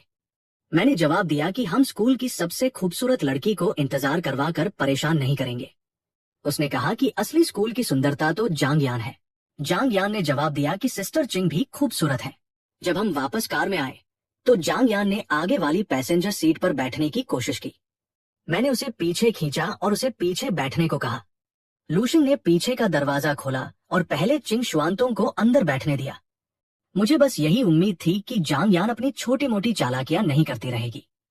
रास्ते में चिंग शुआनतोंग ने पूछा कि मैं जेम्स सिटी वापस क्यों आया जबकि मैं जांडू में पढ़ता हूँ। मैंने उसे बताया कि मैं अपने माता पिता से मिलने वापस आया हूँ। उसने बताया कि उसने स्कूल से छुट्टी ली है क्योंकि उसकी माँ अस्पताल में भर्ती है और उसके पिता उनकी देखभाल नहीं कर सकते। फिर उसने पूछा कि क्या मैंने उसके परिवार की रेसिपी उसकी वजह से खरीदी थी। मैंने ना कहा। मैंने सच में एक रेस्टोरेंट खोला था और जब मैंने इसे खरीदने का फैसला किया तो मुझे ये भी नहीं पता था कि उसके पिता इसके मालिक हैं। मेरे ऐसा कहने के बाद वह थोड़ी निराश दिखी। हम आखिरकार होटल पहुंच गए। लूशिन ने मुझे एक तरफ खींचा और अपना फोन दिखाया। ली कॉन्ग ने वहीं पर चिंग शुआनतुंग से इजहार करने की योजना बनाने के लिए कुछ क्लासमेट्स के साथ एक छोटा ग्रुप बनाया था। हम होटल के अंदर गए। जांग यान ने अचानक मेरी बाह पकड़ ली। मुझे लगा कि मेरी कोहनी उसकी छाती पर दब रही है। मैंने उसे रुकने को कहा और अपनी बाह छुड़ाने की कोशिश की, लेकिन उसने उसे कसकर पकड़े रखा। इस खींचतान में मैं उसकी तरफ और ज्यादा दब गया। उसने मेरी तरफ ऊपर देखा और कहा कि अगर मैं फिर से हिला तो उसे ये अच्छा नहीं लगेगा। मैंने हिलना बंद कर दिया। ठीक तभी लॉबी की बत्तियां बुझ गई। चिंग शुआनतुंग ने कहा कि बिजली चली गई है। कुछ ही पलों बाद 2 स्पॉटलाइट चालू हुई। एक ली कॉन्ग पर पड़ी जो खून लिए खड़ा था। दूसरी मेरे और जांग यान पर पड़ी। ली कॉन्ग बिना ठीक से देखे आगे बढ़ा, मेरे सामने एक घुटने के बल बैठा और इजहार करने लगा। उसने कहा कि वह कई सालों से चिंग शुआनतुंग को पसंद करता है, कि उसकी भावनाएं सच्ची थी और ये कि लगातार कोशिश करने से उसे सफलता मिलेगी। मैंने खासा और कहा, क्लास मॉनिटर, मैं इतने बड़े सम्मान के लायक नहीं हूँ। ली कॉन्ग ने ऊपर देखा और मुझे वहां खड़ा पाया। उसने मेरी तरफ इशारा किया, लेकिन साफ साफ कुछ बोल नहीं पाया। मैं भी उलझन में था। तब मैंने देखा कि चिंग शुआनतुंग ने अपना हाथ मेरे हाथ में फंसा लिया था। मुझे पता भी नहीं चला कि ऐसा कब हुआ। वो मेरे कान के करीब झुकी और फुसफुसाकर बोली कि उसे अंधेरे से डर लगता है और मुझसे मदद करने को कहा। हर कोई शांत हो गया। वे सब हमें घूर रहे थे। जांग यान ने बोलना शुरू किया और कहा, क्या ये स्वागत का कोई प्रदर्शन है? अच्छा विचार है। फिर उसने आगे कहा, अगर कोई और प्रदर्शन नहीं है तो बत्तियां चालू कर दो। मुझे भी अंधेरे से डर लगता है। जिस लड़के के पास बत्तियों का कंट्रोल था उसने उन्हें वापस चालू कर दिया। लॉबी के बीच में एक बड़ा सा 5 मंजिला केक रखा था। ली कॉन्ग खोया खोया सा लग रहा था। उसने दांत पीसते हुए मेरा नाम लिया और मुझे घूर कर देखा। मैं समझाना चाहता था, लेकिन ठीक तभी मेरे दिमाग में एक आवाज गूंजी। सिस्टम ने मुझे कन्फेशन नाइट नाम का एक मिशन दिया। विकल्प 1, चिंग शुआनतुंग का बॉयफ्रेंड होने का नाटक करो और ली कॉन्ग को ठुकराने में उसकी मदद करो। इनाम, एक जांगडू हैप्पी गार्डन विला। विकल्प 2, उससे दूरी बनाओ और 3 मिलियन युआन पाओ। विकल्प 3, उससे इजहार करो और एक यूनिवर्सल स्किल बुक पाओ। मैंने इजहार करने वाले विकल्प को तुरंत खारिज कर दिया। मैं पहले ही बहुत बार ऐसा कर चुका था। बाकी बचे 2 विकल्पों में से किसी एक को चुनना मुश्किल था। जब मैं सोच रहा था तभी जांग यान ने चिंग शुआनतुंग को मेरी बाह पकड़े देखा और वो परेशान हो गई। उसने उससे पूछा कि वो क्या कर रही है। चिंग शुआनतुंग ने जवाब दिया, तुम मेरे बॉयफ्रेंड का हाथ क्यों पकड़े हो? फिर उसने ली कॉन्ग से कहा कि उसे खेद है, लेकिन उसका पहले से ही एक बॉयफ्रेंड है और वह मैं हूं। जांग यान ने तुरंत कहा कि वह भी मेरी गर्लफ्रेंड है। हर कोई हैरान रह गया। लड़के सच में बहुत जल रहे थे। मैं वहां खड़ा था, समझ नहीं पा रहा था कि क्या कहूं। मैंने कुछ भी तय किए बिना ही उन दोनों का बॉयफ्रेंड बनने का खिताब हासिल कर लिया था। फिर सिस्टम ने कहा कि मैंने दोनों बाहों में समेटने नाम की एक उपलब्धि पूरी कर ली है। मुझे शॉन ग्रुप के 10% शेयर मिल गए। इसने मिशन को अपने आप पूरा कर दिया और मुझे विला दे दिया। ली कॉन्ग पूरी तरह से टूट चुका था। वो गुस्से में बार बार मेरा नाम ले रहा था। लूशिंग आगे आया और उससे कहा कि ये क्लास रियूनियन है और उसे इतना हंगामा नहीं करना चाहिए। उसने कहा कि मैं किसके साथ रिश्ते में हूँ, ये मेरी अपनी मर्जी है और ऐसे इंसान से इजहार करना ठीक नहीं है जिसका पहले से ही कोई बॉयफ्रेंड हो। उसने ये भी कहा कि ली कॉन्ग बस जलन महसूस कर रहा था। दोनों लड़कियों ने मेरा एक एक हाथ पकड़ा और मुझे होटल के अंदर की तरफ खींच ले गई। लूशिंग हमारे पीछे पीछे आया। ली कॉन्ग गुस्सा और अपमानित होकर वहीं खड़ा रह गया। मैंने नहीं सुना कि उसने और क्या कहा, इसलिए इससे पहले कि मैं कुछ समझ पाता वे मुझे प्राइवेट रूम में खींच ले गई। जैसे ही हमने अंदर कदम रखा, चिंग शुआनतुंग और जांग यान दोनों ने एक ही समय पर अपने सिर झुका लिए, ये दावा करने की कोशिश में कि वे पहले अंदर गई थी। जांग यान ने अपने हाथ अपनी कमर पर रख लिए और बहुत खुश दिखने लगी। चिंग शुआनतोंग ने बस आह भरी और मेरी बाह को और कसकर पकड़ लिया, जैसे वह इस बात से चिढ़ गई हो कि मैंने अपना बायां पैर पहले क्यों नहीं बढ़ाया या कुछ ऐसा ही। मैंने उन दोनों की तरफ देखा और कहा, बचपना है ये। वे अभी भी मुझे इतनी जोर से पकड़े हुए थी कि मैं मुश्किल से सांस ले पा रहा था, और वे मुझे अलग अलग दिशाओं में खींचती रहीं। मुझे बिल्कुल अंदाजा नहीं था कि वे बाएं जाना चाहती थी या दाएं। मुझे सच में लगा कि वे मुझे बीच से फाड़ देंगी। फिर कमरे की बत्तियां इन सभी रंगीन रोशनियों के साथ चमकने लगी। हर तरफ रंग बिरंगे कागज उड़ने लगे और लड़कियों का एक समूह क्लास मॉनिटर और चिंग शुआनतोंग को बधाई गीत गाने लगा, ये कहते हुए कि वे एक साथ बूढ़े होंगे और हमेशा एक रहेंगे। तब मुझे एहसास हुआ कि ली कोंग ने ही इस पूरी चीज की योजना बनाई थी। जैसे ही मैं कुछ कहने वाला था, एक छोटा सा केक उड़ता हुआ सीधा मेरे चेहरे पर आकर लगा। मैं आसानी से इससे बच सकता था, लेकिन जांग यान मुझे एक तरफ खींच रही थी और चिंग शुआनतोंग दूसरी तरफ, इसलिए मैं हिल नहीं सका। मैंने आखिरकार चिल्लाते हुए कहा, मुझे बीच से काट ही दो, तुम दोनों एक एक हिस्सा ले लो। ये तो अत्याचार है। केक सीधे मेरे चेहरे पर लगा। जब ये खत्म हुआ तो जिस लड़की ने इसे फेंका था वो गर्व महसूस कर रही थी और उसने पूछा कि क्या मैं हैरान था। मैंने उससे कहा कि वह अपना सरप्राइज अपने पास ही रख सकती है। जब बत्तियां वापस चालू हुई तो सबने देखा कि वह ली कोंग नहीं बल्कि मैं था। वे सब हैरान रह गए। जांग यान और चिंग शुआनतोंग ने जल्दी से मेरे चेहरे से केक पोंछना शुरू कर दिया। चिंग शुआनतोंग ने माफी मांगने वाले अंदाज में पूछा कि क्या मैं ठीक हूँ। मैंने उससे कहा कि उन्होंने मुझे लगभग फाड़ ही दिया था और पूछा कि वे इतना बचपना क्यों दिखा रही थी। जांग यान भी लगातार माफी मांग रही थी। मैं काफी चिढ़ गया था। मैं बस तमाशा देखना चाहता था और किसी तरह मैं खुद ही तमाशा बन गया। फिर मैंने देखा कि क्रीम मेरे कपड़ों के अंदर चली गई थी और सब कुछ चिपचिपा हो गया था। जांग यान ने सुझाव दिया कि हम एक कमरा किराए पर ले लें ताकि मैं नहा सकूं और वह कार से मेरे लिए कुछ अतिरिक्त कपड़े ले आएगी। मैं मान गया। जांग यान के जाने के बाद चिंग शुआनतोंग मेरी बात सहलाती रही और उसने फिर से माफी मांगी। मैं अभी भी चिढ़ा हुआ था और उससे कहा कि मुझे सच में लगा था कि वे मुझे 2 टुकड़ों में फाड़ देंगी। वो एक पल के लिए हिचकिचाई, फिर अचानक मेरी तरफ झुकी और मेरे गाल पर चूम लिया। कमरे में मौजूद हर कोई सुन्न रह गया। मैं भी हैरान था। ये वही चिंग शुआनतोंग थी जिसे मैं हाई स्कूल में 3 साल से जानता था। शांत और एकदम सीधी सादी लड़की, और अब उसने ये हरकत कर दी। उसने लाल चेहरे के साथ मेरी तरफ देखा और पूछा कि क्या अब भी दर्द हो रहा है। मुझे गुस्सा आ गया और मैंने कहा, तुम्हें क्या लगता है, तुमने वो बकवास टीवी सीरियल कुछ ज्यादा ही देख लिए हैं। तुम्हें लगता है कि तुम्हारी किस कोई जादुई दवा है। क्या मैं तुम्हें स्नो वाइट और तुम मेरे सपनों की रानी लग रही हो। वो जोर से हंस पड़ी। फिर वह मेरे दूसरी तरफ आई, मेरा चेहरा पकड़ा और बोली कि वह दूसरे गाल पर भी चूम लेगी ताकि हिसाब बराबर हो जाए। मैं गुस्से से लाल हो गया और उसे दफा होने को कहा। उसे बेशर्म और छोटी सी बिगड़ल लड़की बुलाने लगा। वो और भी जोर से हंसने लगी। हर कोई अभी भी वहां हैरान खड़ा था। क्या ये सच में चिंग शुआनतोंग है? जैसी बातें फुसफुसा रहे थे और मजाक कर रहे थे कि क्या उस पर किसी भूत का साया आ गया है या यूनिवर्सिटी के दौरान उसे क्या हो गया था। एक लड़की ने तो यहाँ तक कह दिया कि इतनी जलन से हवा में भी खटास आ गई है। तभी जांग यान कपड़े लेकर वापस आ गई। उसने देखा कि क्या हो रहा था और चिंग शुआनतोंग से पूछा कि वो क्या कर रही है। मैंने उसकी तरफ इशारा किया और कहा कि वह मेरा फायदा उठा रही है और मुझे परेशान कर रही है। चिंग शुआनतोंग ने मुंह बनाते हुए समझाया कि मैं बार बार कह रहा था कि दर्द हो रहा है, इसलिए उसने चूम कर इसे ठीक करने की कोशिश की, जैसे वे टीवी शो में करते हैं। जब जांग यान ने मेरे बाएं गाल पर लिपस्टिक का निशान देखा तो वो पागल हो गई और बोली कि उसे भी एक निशान चाहिए। मैंने उसे दूर धकेल दिया और दोनों से कहा कि उनका दिमाग खराब हो गया है। फिर मैं तेजी से कमरे से बाहर निकल गया। ठीक बाहर मेरी टक्कर ली कोंग से हो गई। मैंने उससे माफी मांगी और कहा कि उसे चिंग शुआनतोंग को कंट्रोल करना चाहिए क्योंकि वह एक गुंडी की तरह बर्ताव कर रही है, बेतरतीब ढंग से लोगों को चूम रही है। मैंने अपने चेहरे से लिपस्टिक का निशान पोंछा और नहाने के लिए एक कमरा बुक करने चला गया। मैंने उनसे कहा कि वे मेरे बिना ही खा लें। मैंने जल्दी से नहाया और कपड़े बदले, फिर वापस नीचे गया।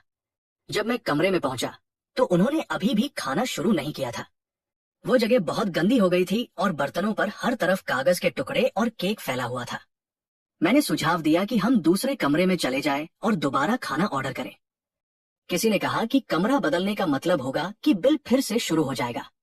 मुझे समझ आ गया कि ली कोंग की योजना फेल होने के बाद वह शायद और पैसे नहीं देना चाहेगा। इसलिए मैंने उनसे कहा कि मैं एक नया कमरा बुक करूंगा और उसका बिल खुद भरूंगा। मैंने वेटर को बुलाया और वैसा ही एक प्राइवेट रूम मांगा। वेटर ने कहा कि सभी सामान्य कमरे बुक हो चुके हैं, लेकिन गोल्डन जेड पवेलियन रूम एक खाली है। मैंने उसे बुक करने को कहा। हर कोई हैरान रह गया। उन्होंने मुझे बताया कि इसकी कीमत कम से कम 200,000 है। मैं भी थोड़ा हैरान हुआ, लेकिन मैंने कहा कि ये ठीक है और अपना कार्ड उसे दे दिया। कोई पासवर्ड नहीं था। वेटर हमें एक खास एलिवेटर से ऊपर ले गया। हर कोई यही पूछ रहा था कि मैं इतना अमीर कैसे हो गया। मैंने बस यही कहा कि मैंने कोई छोटा मोटा बिजनेस किया है। जांग यान और चिंग शुआनतुंग पूरे समय मेरे अगल बगल ही रही। पुराने कमरे में ली कोंग उस गंदगी में अकेला खड़ा रह गया था।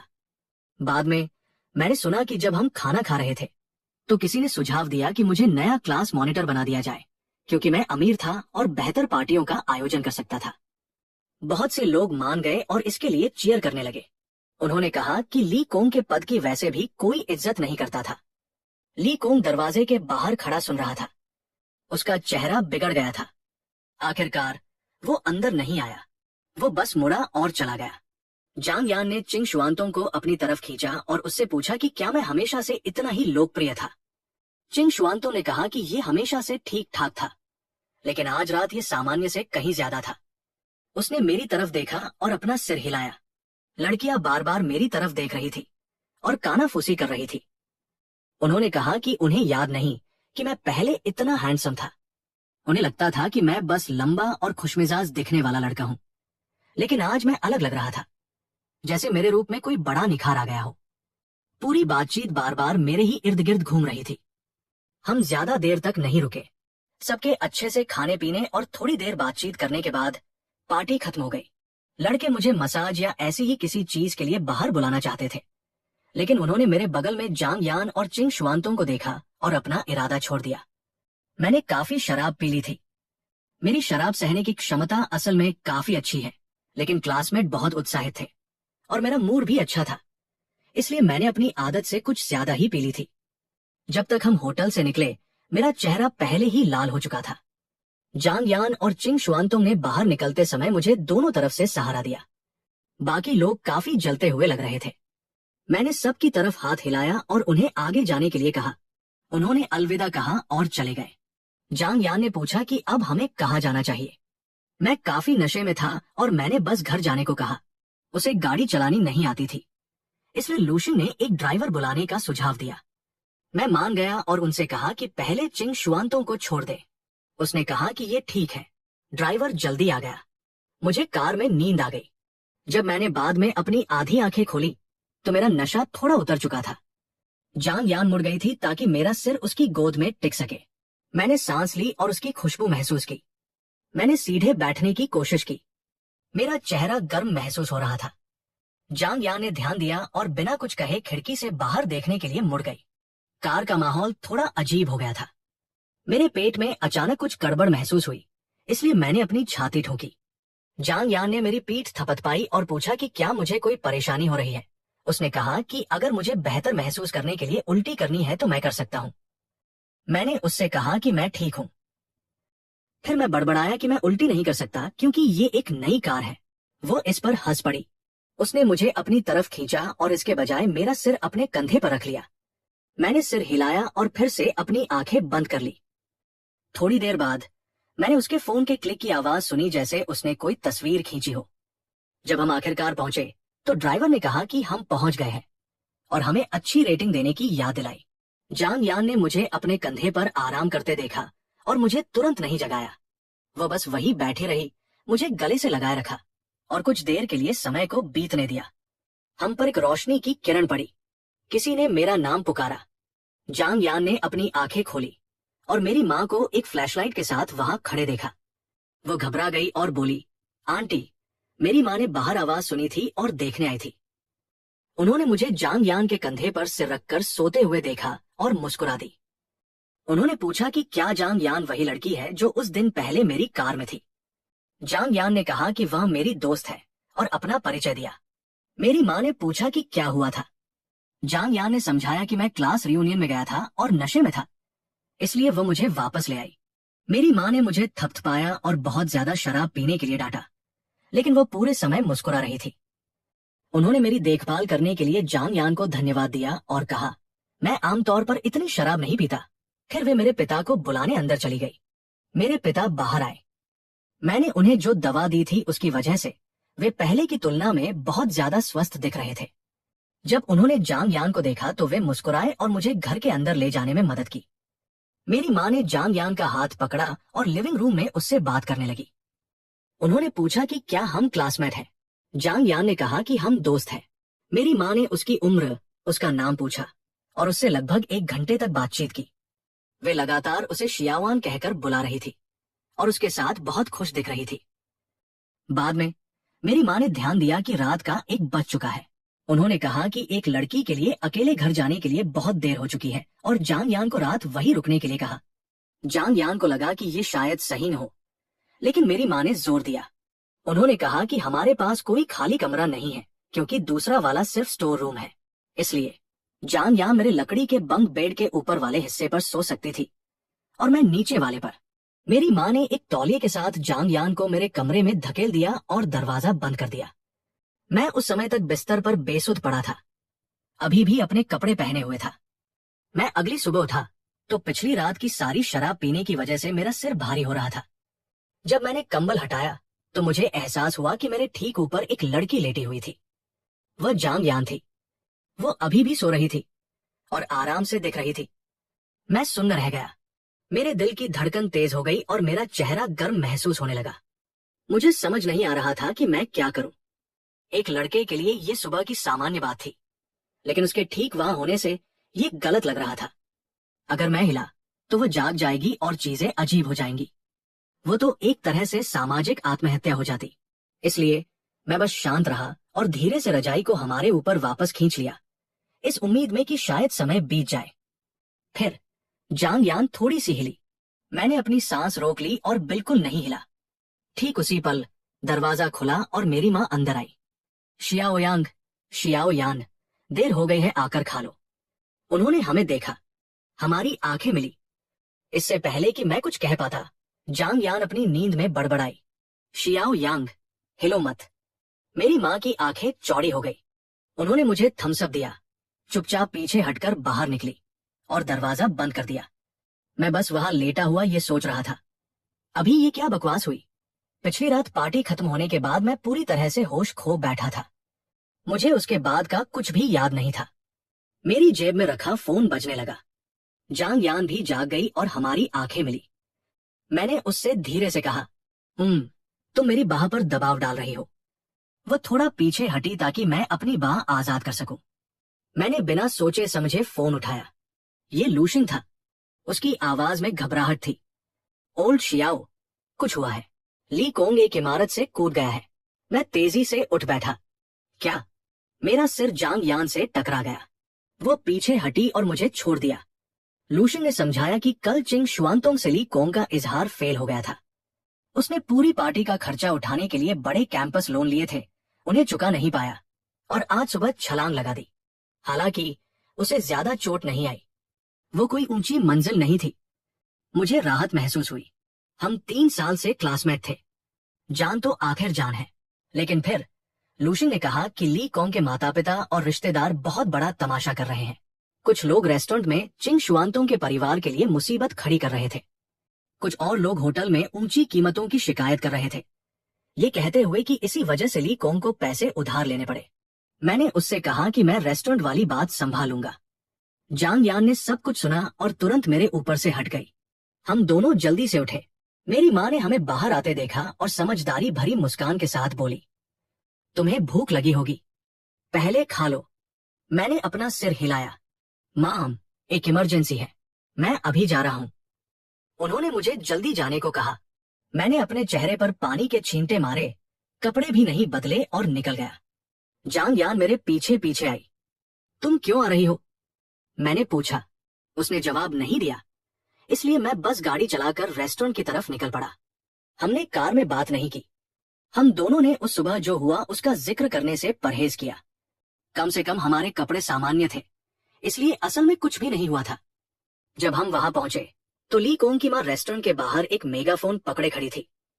ये चिल्ला रही थी कि चिंग शुआनतोंग को उनके बेटे की जान वापस करनी चाहिए, कि उसने उसे ठुकरा कर उसे अपमानित किया है, और मांग कर रही थी कि वो बाहर आए। एक भीड़ जमा हो गई थी। पड़ोसी गपशप कर रहे थे, कह रहे थे शुआनतोंग ने पक्का कुछ बहुत कठोर बात कही होगी। ली कोंग के रिश्तेदारों ने बॉस चिंग को दरवाजे पर घेर लिया था। वहां मौजूद हमारे क्लासमेट बस वहां खड़े तमाशा देख रहे थे। उन्हें समझ नहीं आ रहा था कि क्या करें। जब मैं और जांग यान कार से बाहर निकले तो लोगों ने ध्यान दिया और हमारे लिए रास्ता बना दिया। मैंने अपने क्लासमेट्स की तरफ सिर हिलाया। कल जो हुआ उसके बाद वे मुझे उस इंसान के रूप में देख रहे थे जो चीजों को संभाल सकता था। एक लड़की क्लासमेट मेरे पास आई और बोली, मुझे नहीं पता कि ली कोंग का परिवार क्या सोच रहा है, जो इस तरह मुसीबत खड़ी कर रहा है। हिया, क्या तुम कुछ सोच सकते हो? मैंने उससे कहा, पहले ये देखते हैं कि अंकल चिंग इसे कैसे संभालते हैं। बॉस चिंग घबराए हुए लग रहे थे। उन्होंने उन पर चिल्लाकर कहा, हद पार मत करो।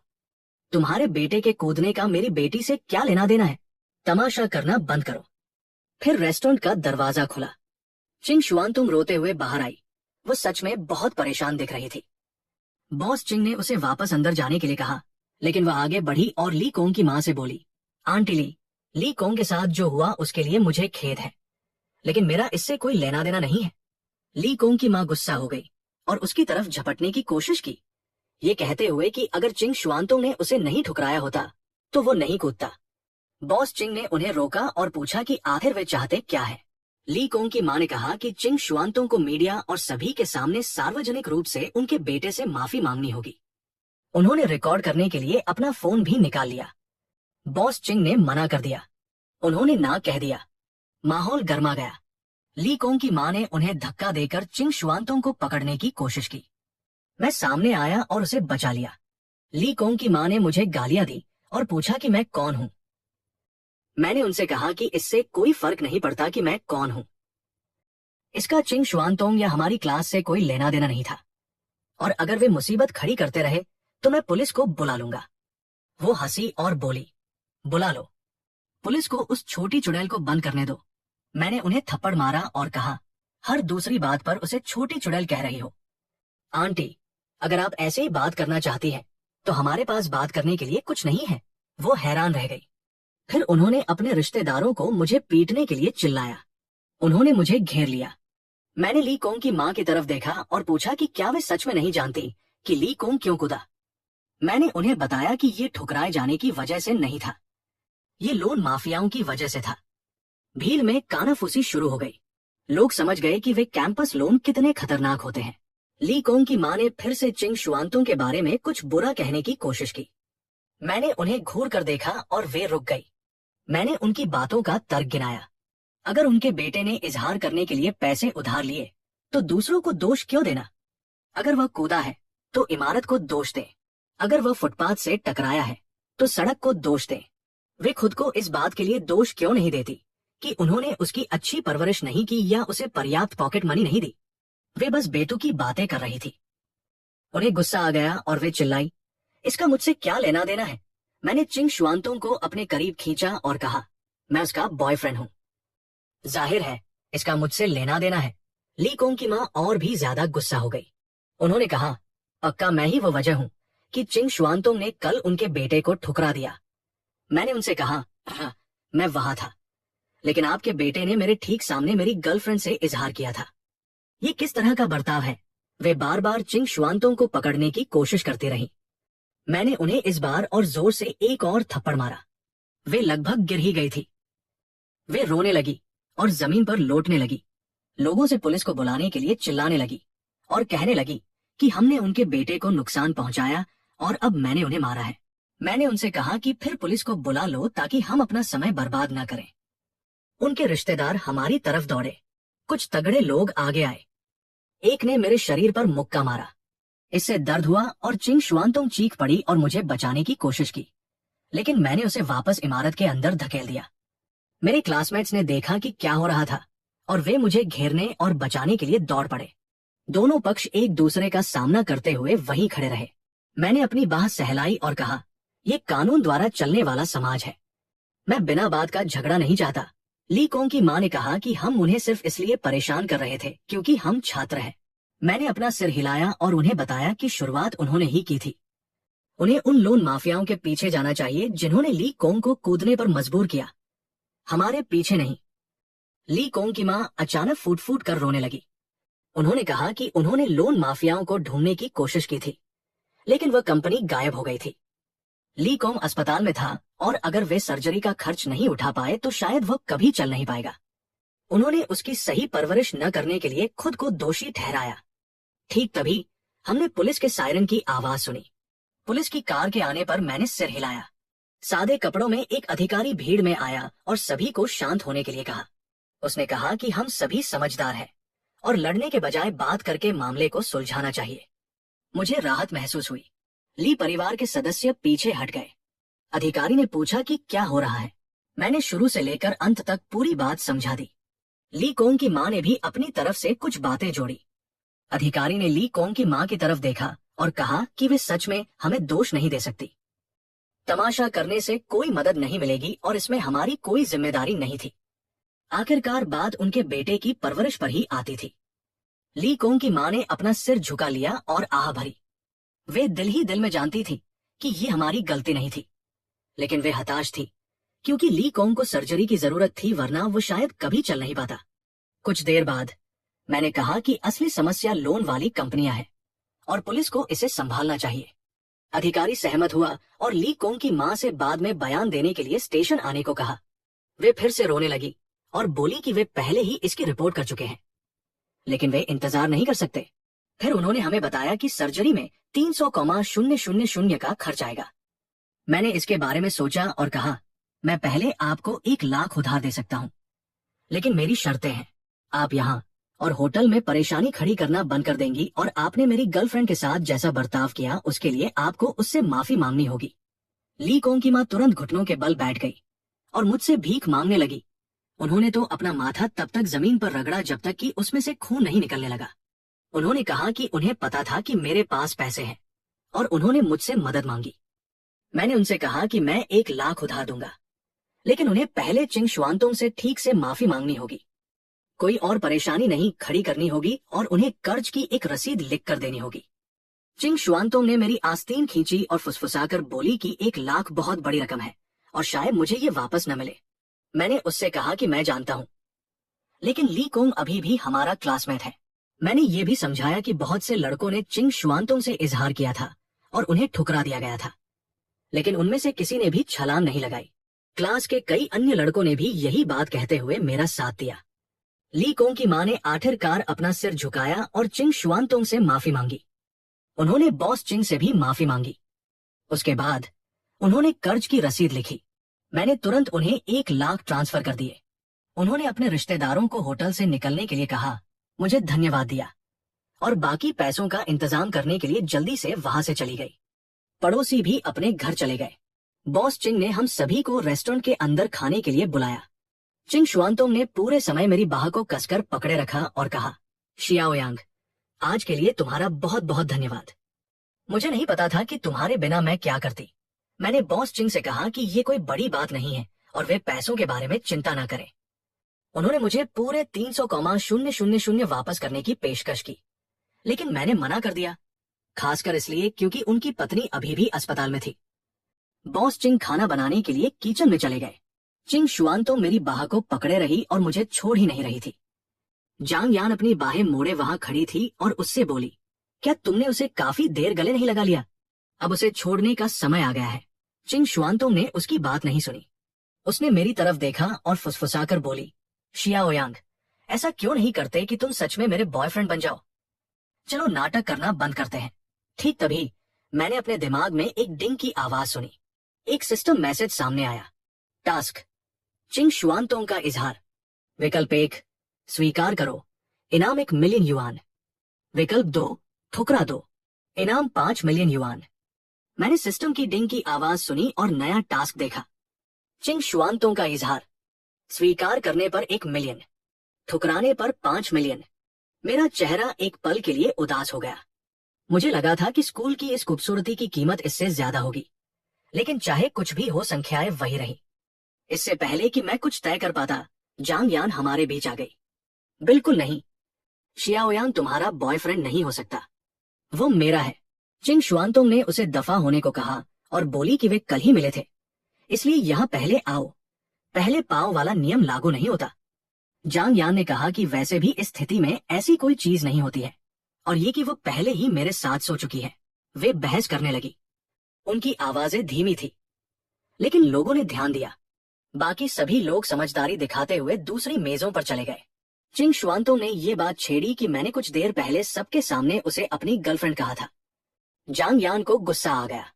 मैंने आह भरी और चिंग शुआनतोंग से कहा कि मैंने वो सब सिर्फ उस समय की स्थिति की वजह से कहा था। उसने कल मुझसे नाटक करने के लिए कहा था, और वहां सभी क्लासमेट्स के होने के कारण मुझे उस नाटक को जारी रखना पड़ा। जांग यान ये सुनकर खुश दिखी और उसने मेरी बाह में अपनी बाह डाल दी। चिंग शुआनतोंग भी पीछे नहीं हटी। उसने मेरी दूसरी बाह पकड़ ली और जांग यान को पीछा करने वाली लड़की कहा। जांग यान को गुस्सा आ गया और उसने उसे बेशर्म कह दिया। वे एक दूसरे का अपमान करते हुए लगातार बहस करती रहीं। जांग यान ने मेरी तरफ झुककर फुसफुसाते हुए कहा कि वो कल रात मेरे साथ सोई थी। चिंग शुआनतोंग हैरान दिखी और उसने सीधे मुझसे पूछा कि क्या ये सच है। मैंने उन दोनों से कहा कि हमने कुछ भी नहीं किया है, मैं नशे में था और मुझे कुछ भी याद नहीं था। चिंग शुआनतोंग तुरंत समझ गई और उसने जांग यान पर मेरे नशे में होने का फायदा उठाने का आरोप लगाया। जांग यान ने अपना सीना तान लिया और कहा, भले ही मैं बेहोश था, फिर भी हम एक साथ सोए थे। वे फिर से बहस करने लगी। चिंग शुआनतोंग ने कहा, जब एक लड़का बेहोश होता है तो कुछ नहीं हो सकता। जांग यान फिर भी जिद करती रही। उन्हें ऐसे लड़ते देख मैं बेबस महसूस कर रहा था। कम से कम मेरे खाते में अभी अभी 5 मिलियन आ गए थे। वह देखकर अच्छा लगा। इस बीच कहीं और एक ऑफिस की इमारत में जांग यान के पिता को रिपोर्ट मिली कि होटल में चल रही मुसीबत खत्म हो गई है। उनके सेक्रेटरी ने उन्हें बताया कि यह बात उनकी बेटी से जुड़ी हुई लग रही थी। उन्होंने उन्हें कल रात का सीसीटीवी फुटेज दिखाया। उन्होंने मेरे साथ वाला दृश्य देखा और गुस्सा हो गए। उन्होंने पूछा कि मैं कौन हूं और उन्हें मेरे बारे में सब कुछ पता लगाने का आदेश दिया।